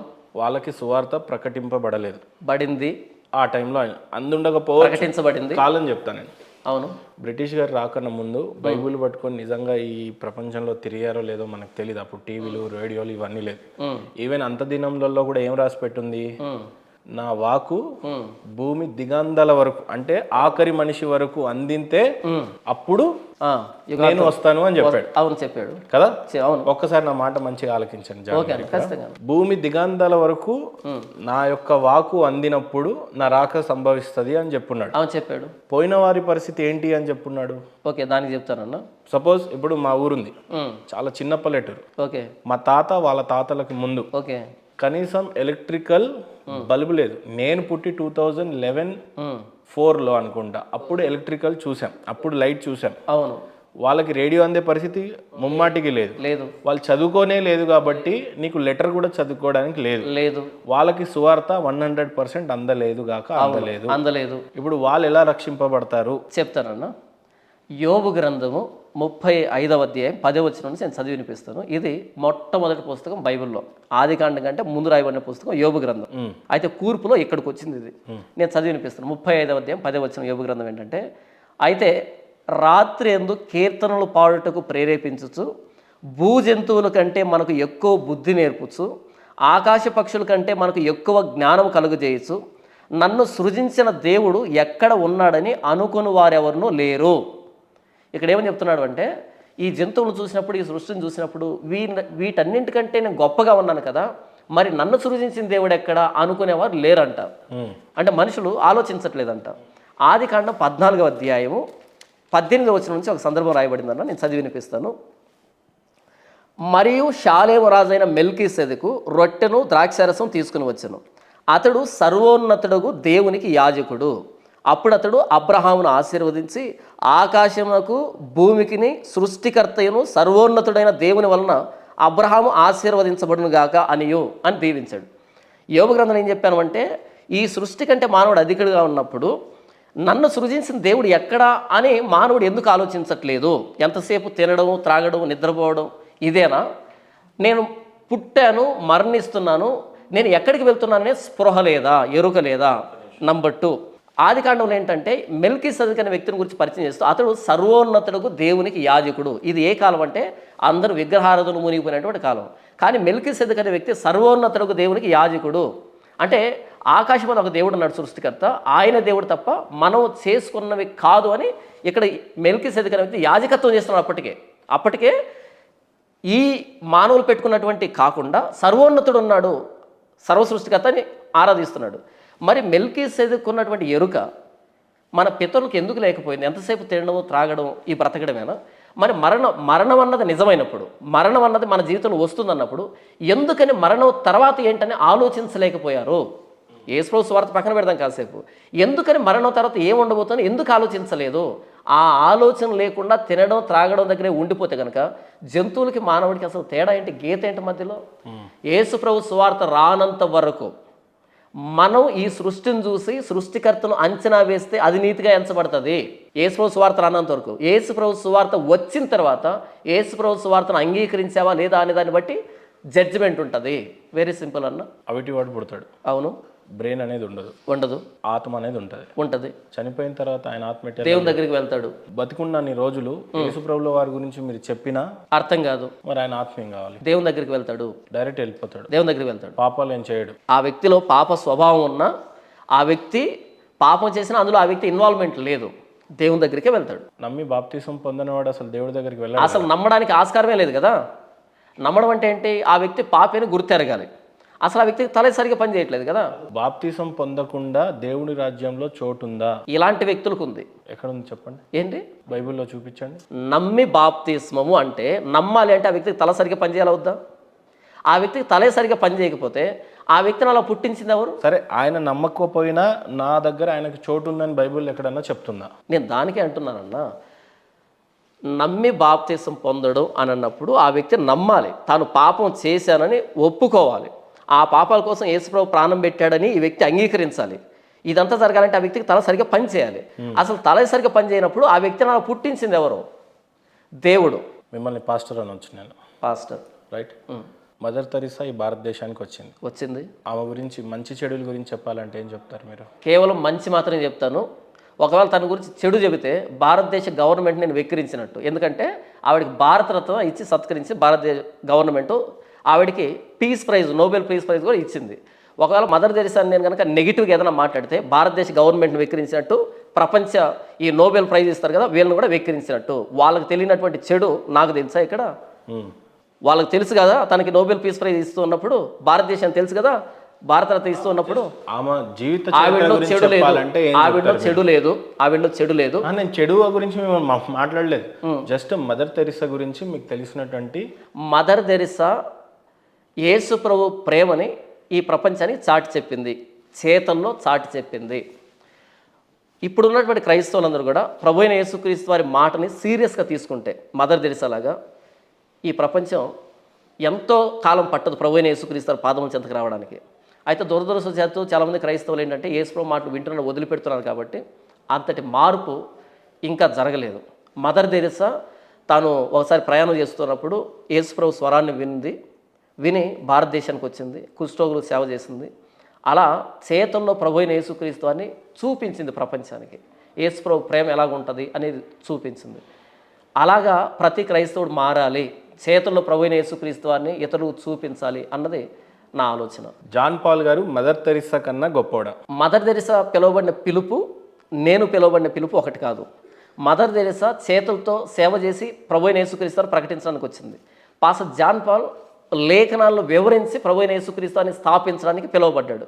రెండు పిలుపులు ఒకటి కాదు. మదర్ తెరిసా గురించి కొన్ని ఆర్టికల్స్ రాసినాయి, ఇక్కడ కాదు యూకేలో రాసినాయి. ఓకే, ఆ ఆర్టికల్లో ఏం రాసిందనంటే మదర్ తెరిసా ఒకే ఇంజెక్షన్ HIV ఉన్నా కూడా అనేక మంది రోగులకు ఇచ్చింది. ఓకే, అప్పట్లో తర్వాత అనాథ పిల్లలను అడిగే వాళ్ళే ఉండరు, తీసుకొచ్చి 2-3 రోజులు కాలు చేతులు కట్టేసేవాళ్ళు. ఓకే, కట్టేసిన తర్వాత వాళ్ళల్లో ఎక్కువ సహనం ఎవరికి ఉంటే వాళ్ళని సైంటిస్టులకు ఎక్స్పోర్ట్ చేసేసేది అంట.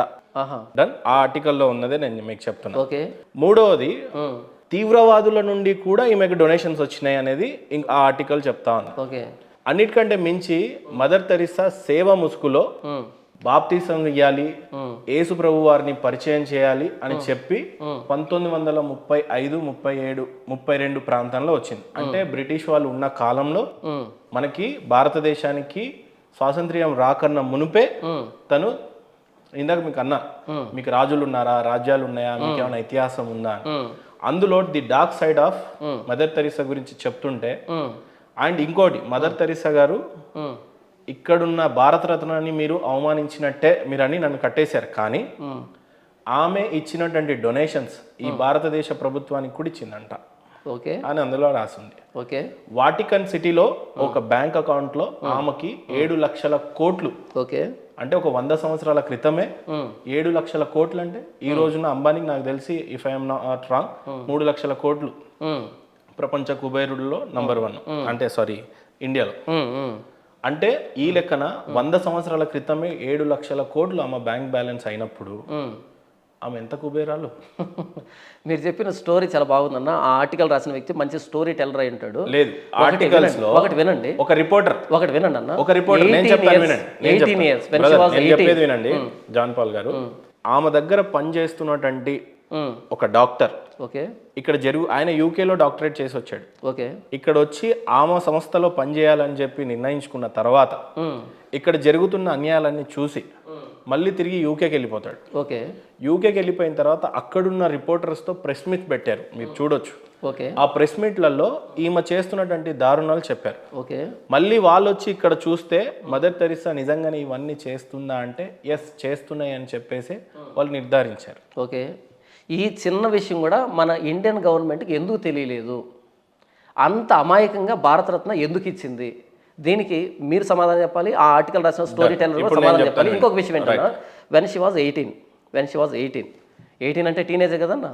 ఆ టీనేజ్లో ఎందుకని పెళ్ళిని కూడా సాక్రిఫైస్ చేసి కుష్ఠరోగులు సేవ చేయడానికి వచ్చింది. ఇంత సంపాదిద్దామన్నా, ఓకే ఇంత సంపాదిద్దాం, టేక్ ఇట్ ఫర్ గ్రాంటెడ్. ఒకవేళ సంపాదిస్తే తనకు భర్త లేడు, తనకు పిల్లలు లేరు, ఎవరి కోసం సంపాదిస్తుంది, ఎవరి కోసం సంపాదిస్తుంది? ఒకవేళ డబ్బు మీద కానీ ఇలాంటి విషయాల మీద ఇంట్రెస్ట్ ఉన్న ఆవిడ కుష్ఠరోగి గాయాలను పట్టుకోగలదా అన్న ఒక మెయిన్ స్ట్రీమ్ ఐడియా వెళ్తూ ఉన్నప్పుడు పక్కనే సైడ్ ప్యాన్ థియరీస్ వస్తూ ఉంటాయి. నేను మీకు విషయం చెప్పనండి, మీ నాన్న హత్య చేశాడు అనుకుందాం. ఓకే, మా నాన్న హత్య చేశాడు అనుకో, ఓకే, మా నాన్న కాబట్టి హత్య చేయడు అని చెప్పి మీరు పొరపాటును కూడా అలా తప్పుని నిజం చేసే ప్రయత్నం చేయను. ఒక నిజం ఉన్నప్పుడు మదర్ తెరిసా క్రిస్టియన్ అయినప్పటికీ అబద్ధాలు బయలుదేరినాయని మీరు ఎందుకు వెనక్కి తీసుకొని వస్తున్నారు? నిజం ఉంటే ఆధారాలు నన్ను అడగండి, నేను ఆధారం ఇస్తాను. నేను తీసుకొని రావట్లేదు. నేను మదర్ తెరిసా మంచిది, భారత రత్న వచ్చేసింది, చేసినటువంటి మంచికి వచ్చేసింది. I have never seen mother Teresa. నేను మదర్ తెరిసా చూడలేదు. ఓకే, మన ఇండియన్ గవర్నమెంట్ తనకి భారతరత్న ఇచ్చింది. సో నేను భారత గవర్నమెంట్ని గౌరవిస్తున్నాను. అలాంటి చీకటి కోణాలు ఉన్నటువంటి వ్యక్తులకి ఏమాత్రం పరిశీలన లేకుండా భారతరత్న ఇస్తుంది అని ఒక చిన్న ఆర్టికల్ మీకు చూపిస్తా జస్ట్. ఎందుకంటే ఆ ఆర్టికల్ నాకు చూపించలేదు, ఆ ఆర్టికల్ నాకు చూపించలేదు. ఇండియన్ గవర్నమెంట్ కారణం ఏంటంటే ఇక్కడ ఆ ఆర్టికల్ నాకు చూపించకండి, ఇండియన్ గవర్నమెంట్ చూపించి భారతరత్న వెనక్కి తీసుకోమని చెప్పండి. జాన్ పాల్ గారు, మీకే ఎందుకు చెప్పాలి అని అంటే యేసు ప్రభు వారిని మీరు నమ్మారు. అవును, ఆయనే రక్షకుడిగా మీరు భావిస్తున్నారు. ఆయన తప్ప వేరే ఏ దేవుడు అని చెప్పినా కూడా మీ మైండ్ యాక్సెప్ట్ చేయట్లేదు, పొరపాటును కూడా. అందుకే మదర్ తెరిసా లాంటి వాళ్ళు దేవుణ్ణి విన్నది అని చెప్పి ఆర్టికల్ రాశారు. అవును, దేవుడు మాటలే మదర్ తెరిసా విని ఇలాంటి తప్పులు చేస్తే మీరు దేవుడి మాటని ఇంకా వినలేదు. ఆవిడ తప్పు చేసిందని నేను అంగీకరించట్లేదు. ఒక్క నిమిషం, నేను కొన్ని ఆర్టికల్స్ ఇది వింటే మీకు ఎక్కడన్నా మీ మనసుకి అనిపిస్తుంది, ఆ రోజున మీకు వ్యాన్లు ఎలా కనిపించిందో ఈ రోజు ఈ వర్డ్ కూడా అనిపించాలి. ఆర్టికల్స్ వస్తాయి, వినండి. తెరిసా కోట్ల మంది మనుషుల్ని గెలుచుకుంది, కోట్లాది బీదవాళ్లకు సహాయపడింది, లక్షలాది మంది చావులకు కూడా కారణమైందన్న విషయం మీకు తెలుసా? నిజానికి ఆమె కనుసన్నల్లో, ఆమె అనాథాశ్రమంలో పిల్లల్ని గంటల తరబడి తాళ్లతో బట్టలతో కట్టేసి వాళ్లను వేలాడదీసేవాళ్ళు. అంతేకాదు, తనకు సంబంధించిన హాస్పిటల్లో పేషెంట్కి మళ్ళీ మళ్ళీ వాడిన నీడిల్స్ని ఇంజెక్ట్ చేసేవారు. వాళ్లకు ఎక్స్పైర్డ్ మెడిసిన్ కూడా తాగించేవారు. అయితే మరి ఎందుకు? డబ్బు మిగిల్చుకోవడానిక? అలా అనిపించదు. ఆమె నెట్వర్త్ 752 లక్షల కోట్లు. ఆమె మరణం తర్వాత విత్డ్రా చేస్తే బ్యాంక్రప్ట్ అవుతుంది. అలాంటి యూట్యూబ్ వీడియోలో ఆడేమన్నా హిస్టోరియన్, ప్రభుత్వ ప్రతినిధి, ఆ వీడియో గవర్నమెంట్ చూపించాలి కదా. వినండి వినండి అన్న. ఏఐ అన్న వినండి. ఏఐని అడిగాను వాటికన్ బ్యాంక్ లో, వినండి. ఏఐని అడిగాను was Mother Teresa good or bad అని. ఏఐని, ఆర్టిఫిషియల్ ఇంటెలిజెన్స్ ఏం రాస్తుంది చూడండి. Mother Teresa was a complex figure and opinions about her vary widely. Here a balanced summary. Bad ఉంది, గుడ్ ఉంది, బట్ బ్యాలెన్స్డ్ సమ్మరీ ఇస్తానని గుడ్ అని. నన్ను నమ్మకండి, ఏఐ ఆర్టిఫిషియల్ ఇంటెలిజెన్స్. ఆ ఏఐని పూర్తిగా అడుక్కుంటూ వెళ్ళండి. What is bad for mother Teresa వినండి. అదే అడగండి. ఇక్కడ ఏమని రాస్తుందో ఏ అంటే, ఒక నిమిషం, and opinions about her vary widely. What allegation Mother Teresa was? According to Wikipedia, the free encyclopedia, she has also been subject to criticism, including objections to the quality of the medical care which she provided, suggestions that some deathbed baptisms constituted forced conversions, and alleged links to colonialism and racism, and alleged relationships with questionable public figures. ఏం చెప్పింది? మూడు చెప్పింది. అందులో మీరు చెప్పిన Vatican సిటీలో అది 4 లైన్లలో చరిత్ర అయిపోదు కదా. మూడు చెప్పింది. అందులో మీరు చెప్పిన వాటికన్ సిటీలో అకౌంట్ నెంబర్ రాలే. ఇప్పుడు నేను చెప్తా వినండి. వికీపీడియాలో ఇంత స్టోరీ ఉందండి. ఫస్ట్ 4 స్టోరీ, ఆ మొత్తం స్టోరీని ఏఐ సింప్లిఫై చేసి చెప్తుంది. ఇక్కడ లోపలికి వెళ్ళి చదవండి. మొత్తం ఏఐ చదివేసి and opinions about how vary widely here is a balanced summary. ఏ చదివేసింది, మీరు చదవలేదు. Mother Teresa died in 1997. మీరు లోపలికి వెళ్ళండి అన్న. లోపలికి వెళ్తేనే this is not my opinion, it's కాసేపు ఇంటర్వ్యూ ఇవన్నీ పక్కన అన్న. ఇంటర్వ్యూ పక్కన మీరు అధ్యయనం చేయండి. లోపల ఏం చెప్తుంది వినండి. మీకు ఏ ఎలా రన్ అవుతుందన్నది ఐడియా ఉందనేది నాకు తెలియదు. ఏ అన్నది మీరు చదవలేదు, నేను చదవలేదు. మొత్తం ఆర్టికల్స్ అని చదివేసి బ్యాలెన్స్డ్ సమ్మరీ ఇచ్చేసింది. అందులో రాసింది ఏది గుడ్ ఏది బ్యాడ్ అని రాసింది. ఎంతమించి ఏం కావాలి? ఏ చెప్పింది అన్న. నేను చెప్పింది నమ్మకండి, ఏ చెప్పింది నమ్మండి. కన్విక్టెడ్ ఆఫ్ సెక్సువల్ అన్న ఒకటి మల్టిపుల్ అన్న. వినండి children mother Teresa was criticised for defining him and arguing that immediate గా ఆ ఆర్టికల్ ని ఇండియన్ గవర్నమెంట్ పంపించండి.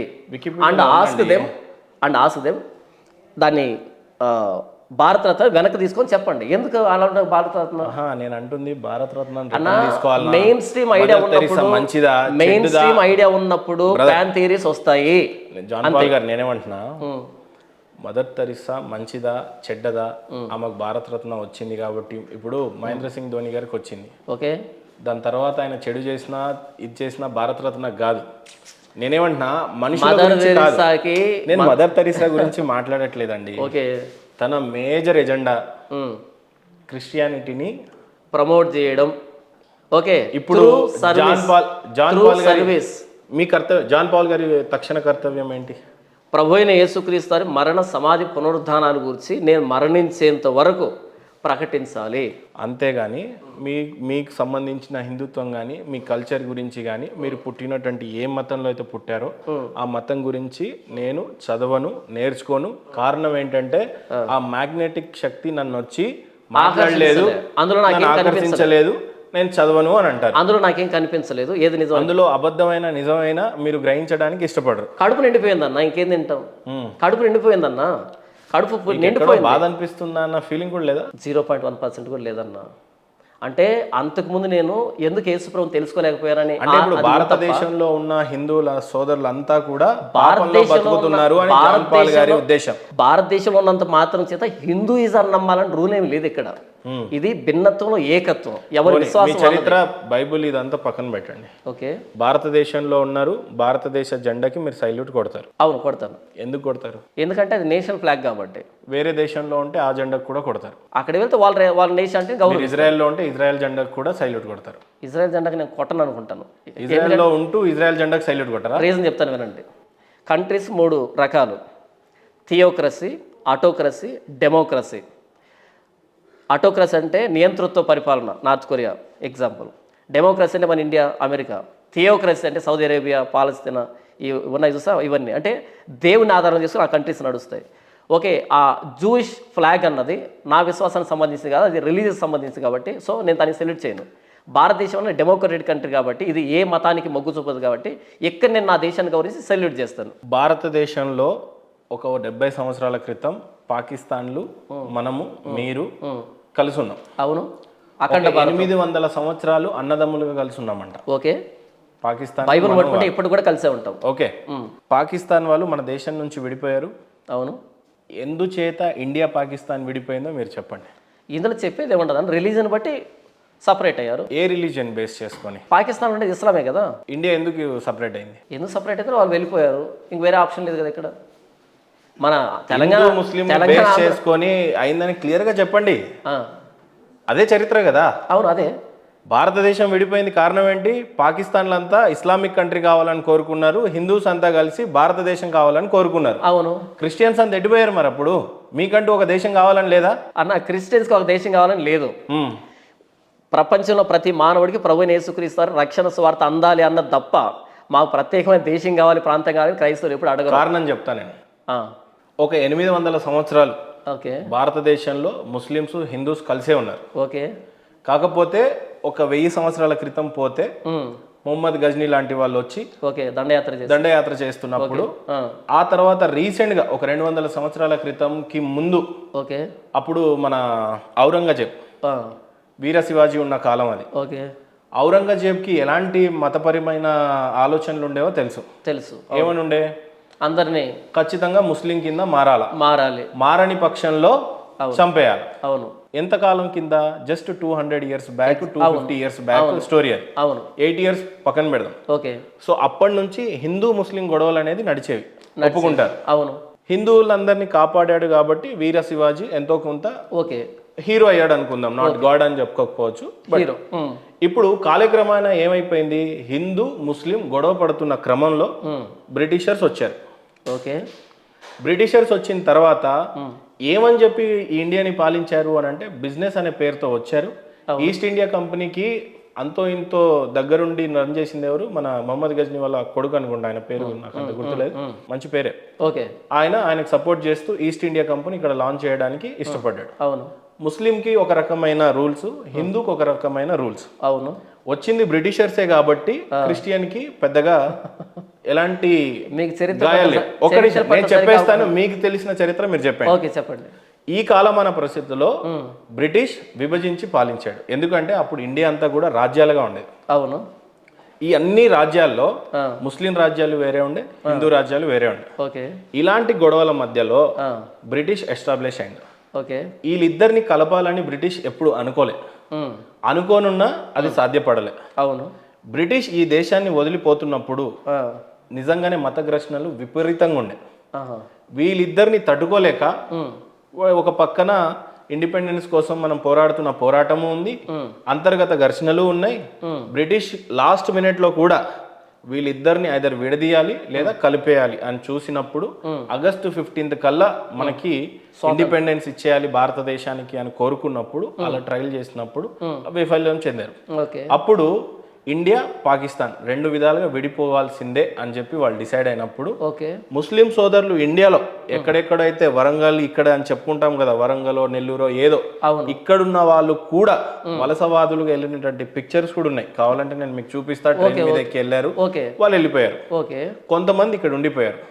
సో బేసిక్ గా ఇండియా అనేది రెండుగా విడిపోయింది మత ప్రాతికనే. అటు ముస్లిమ్స్ ఇటు ఇండియన్స్ ఉండిపోయారు. డన్. ఈ క్రమంలో ముస్లిమ్స్ అందరినీ కూడా మేము కలపాలి చూసుకోవాలి అని హిందూస్ ఎంత ట్రై చేసినా కూడా జరగలేదు. సో ఇక్కడ ఈ ఇండియాలో ఒక 800 సంవత్సరాల చరిత్ర తీసుకుంటే రాజులు రాజ్యాలు వాళ్ళ పిల్లలు వాళ్ళ కొడుకులు పరిపాలించుకుంటూ వచ్చారు. అవును. ఇప్పుడు ఇక్కడ మీరేమంటారంటే బైబుల్ని ఆధారం చేసుకొని మాట్లాడతాను కానీ చరిత్రలో ఏం జరిగిందో నేను మాట్లాడను. హిందూయిజం అనేది ఎలా పుట్టింది, ఎన్ని సంవత్సరాల క్రితం అని నేను ఎంత బోధిస్తున్నా మీరు వినిపించుకోవట్లే. 4000 సంవత్సరాలు 2000 సంవత్సరాల క్రితం ఉన్న బైబుల్ని ప్రామాణికంగా తీసుకొని 7000 సంవత్సరాల క్రితం జరిగిన రామాయణం వద్దంటారు. నేను చెప్పినది 20,000 సంవత్సరాల క్రితం పుట్టినటువంటి కంప్లీట్లీ. ప్లీజ్ ఇప్పుడు మీరు చెప్పండి. నేను చెప్తా వినండి. నేను బైబుల్ వచ్చింది 2000 సంవత్సరాల క్రితం నేను చెప్పలేదు. ఇప్పుడు నేను కంక్లూడ్ చేయాలనుకుంటుంది ఏంటంటే నేను చెప్పాలనుకునే మీరు చెప్పేది విన్నాను. భారతదేశంలో హిందూస్ అంతా మాకు ఈ భారతదేశం కావాలి అని స్థిరపడిపోయినారు. అవును. ముస్లిమ్స్ అంతా కూడా మాకు ఇస్లామిక్ కంట్రీ కావాలని వాళ్ళు అక్కడ స్థిరపడిపోయారు. ఇప్పుడు క్రిస్టియన్ యొక్క డ్యూటీస్ ఏంటంటే హిందూస్లను మాత్రమే టార్గెట్ చేసి మత మార్పిడి అనేది ప్రధానంగా జరుగుతా ఉంది.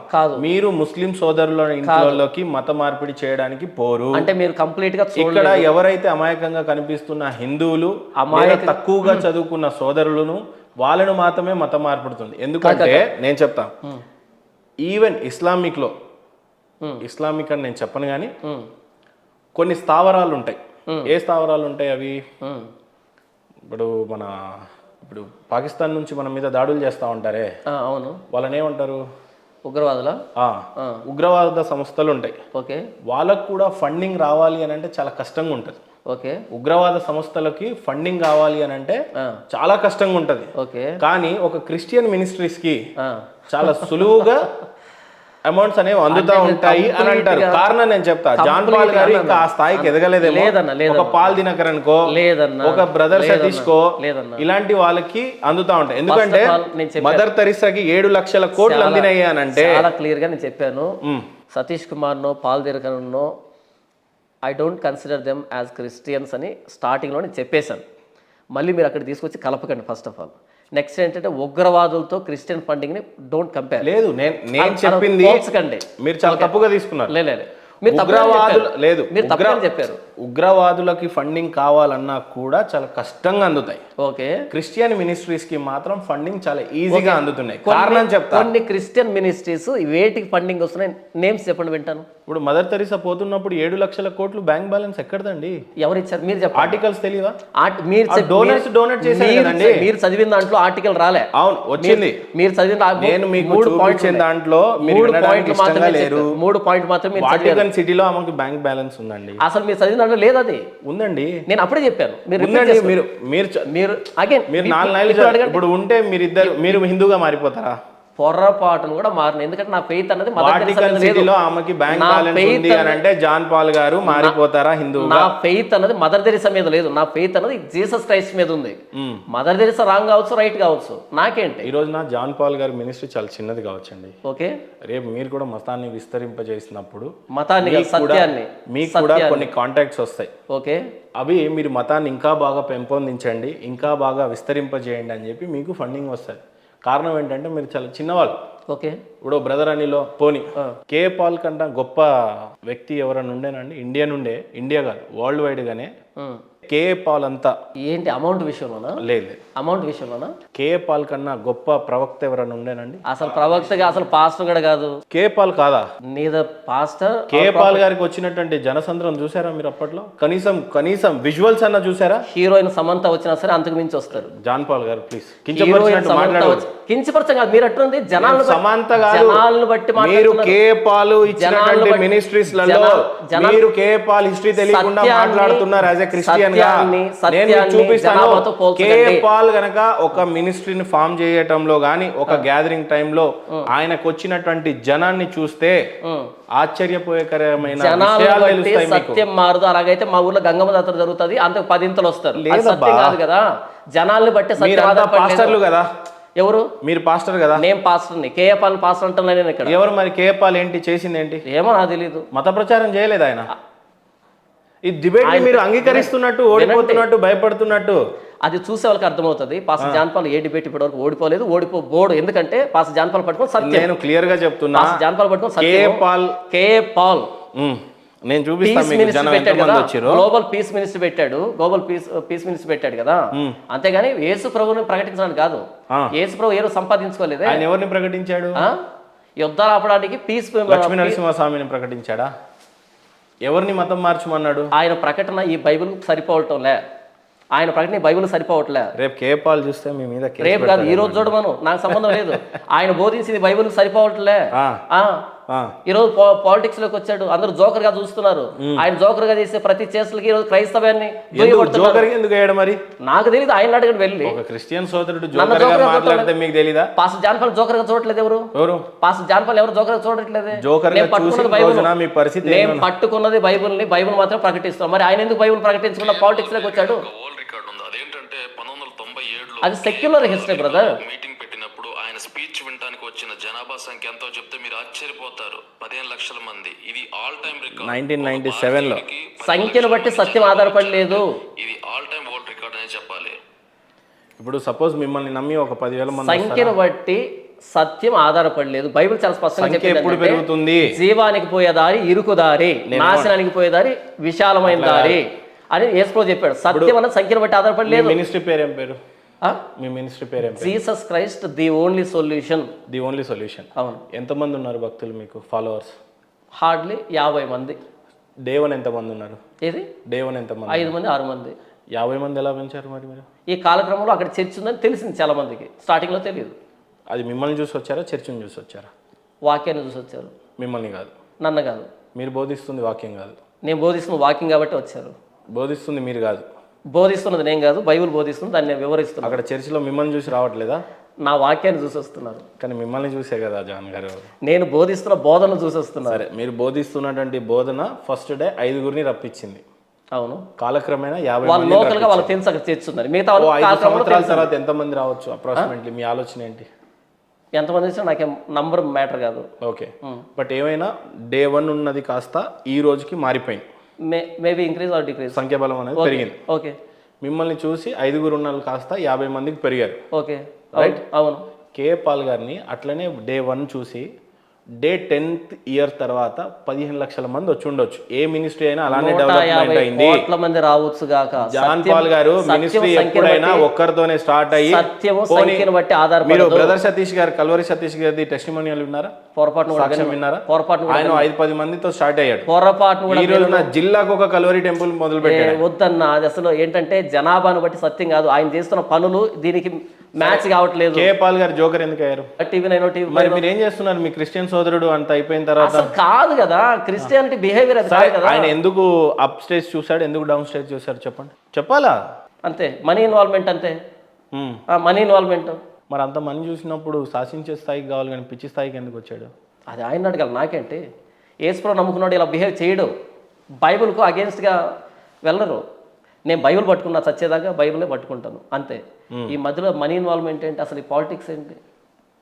పాలిటిక్స్కి వచ్చినా సరే క్రైస్తవుడు మాట్లాడితే ఎంత హుందాగా ఉండాలి. ఏంటి ఈ చేష్టలు ఏంటి? ఏదైనా నిజం మాట్లాడతారా? ఎవరు? మీరు. ఇప్పటి వరకు బైబిల్ ప్రకారంగా మాట్లాడుతున్నాను. భవిష్యత్తులో నాకు తల సరిగా పని చేయకపోతే ఏమైనా తప్పు మాట్లాడుతానేమో, కానీ తల సరిగా పని చేస్తే ఖచ్చితంగా బైబిల్ కట్టుబడే మాట్లాడతాను.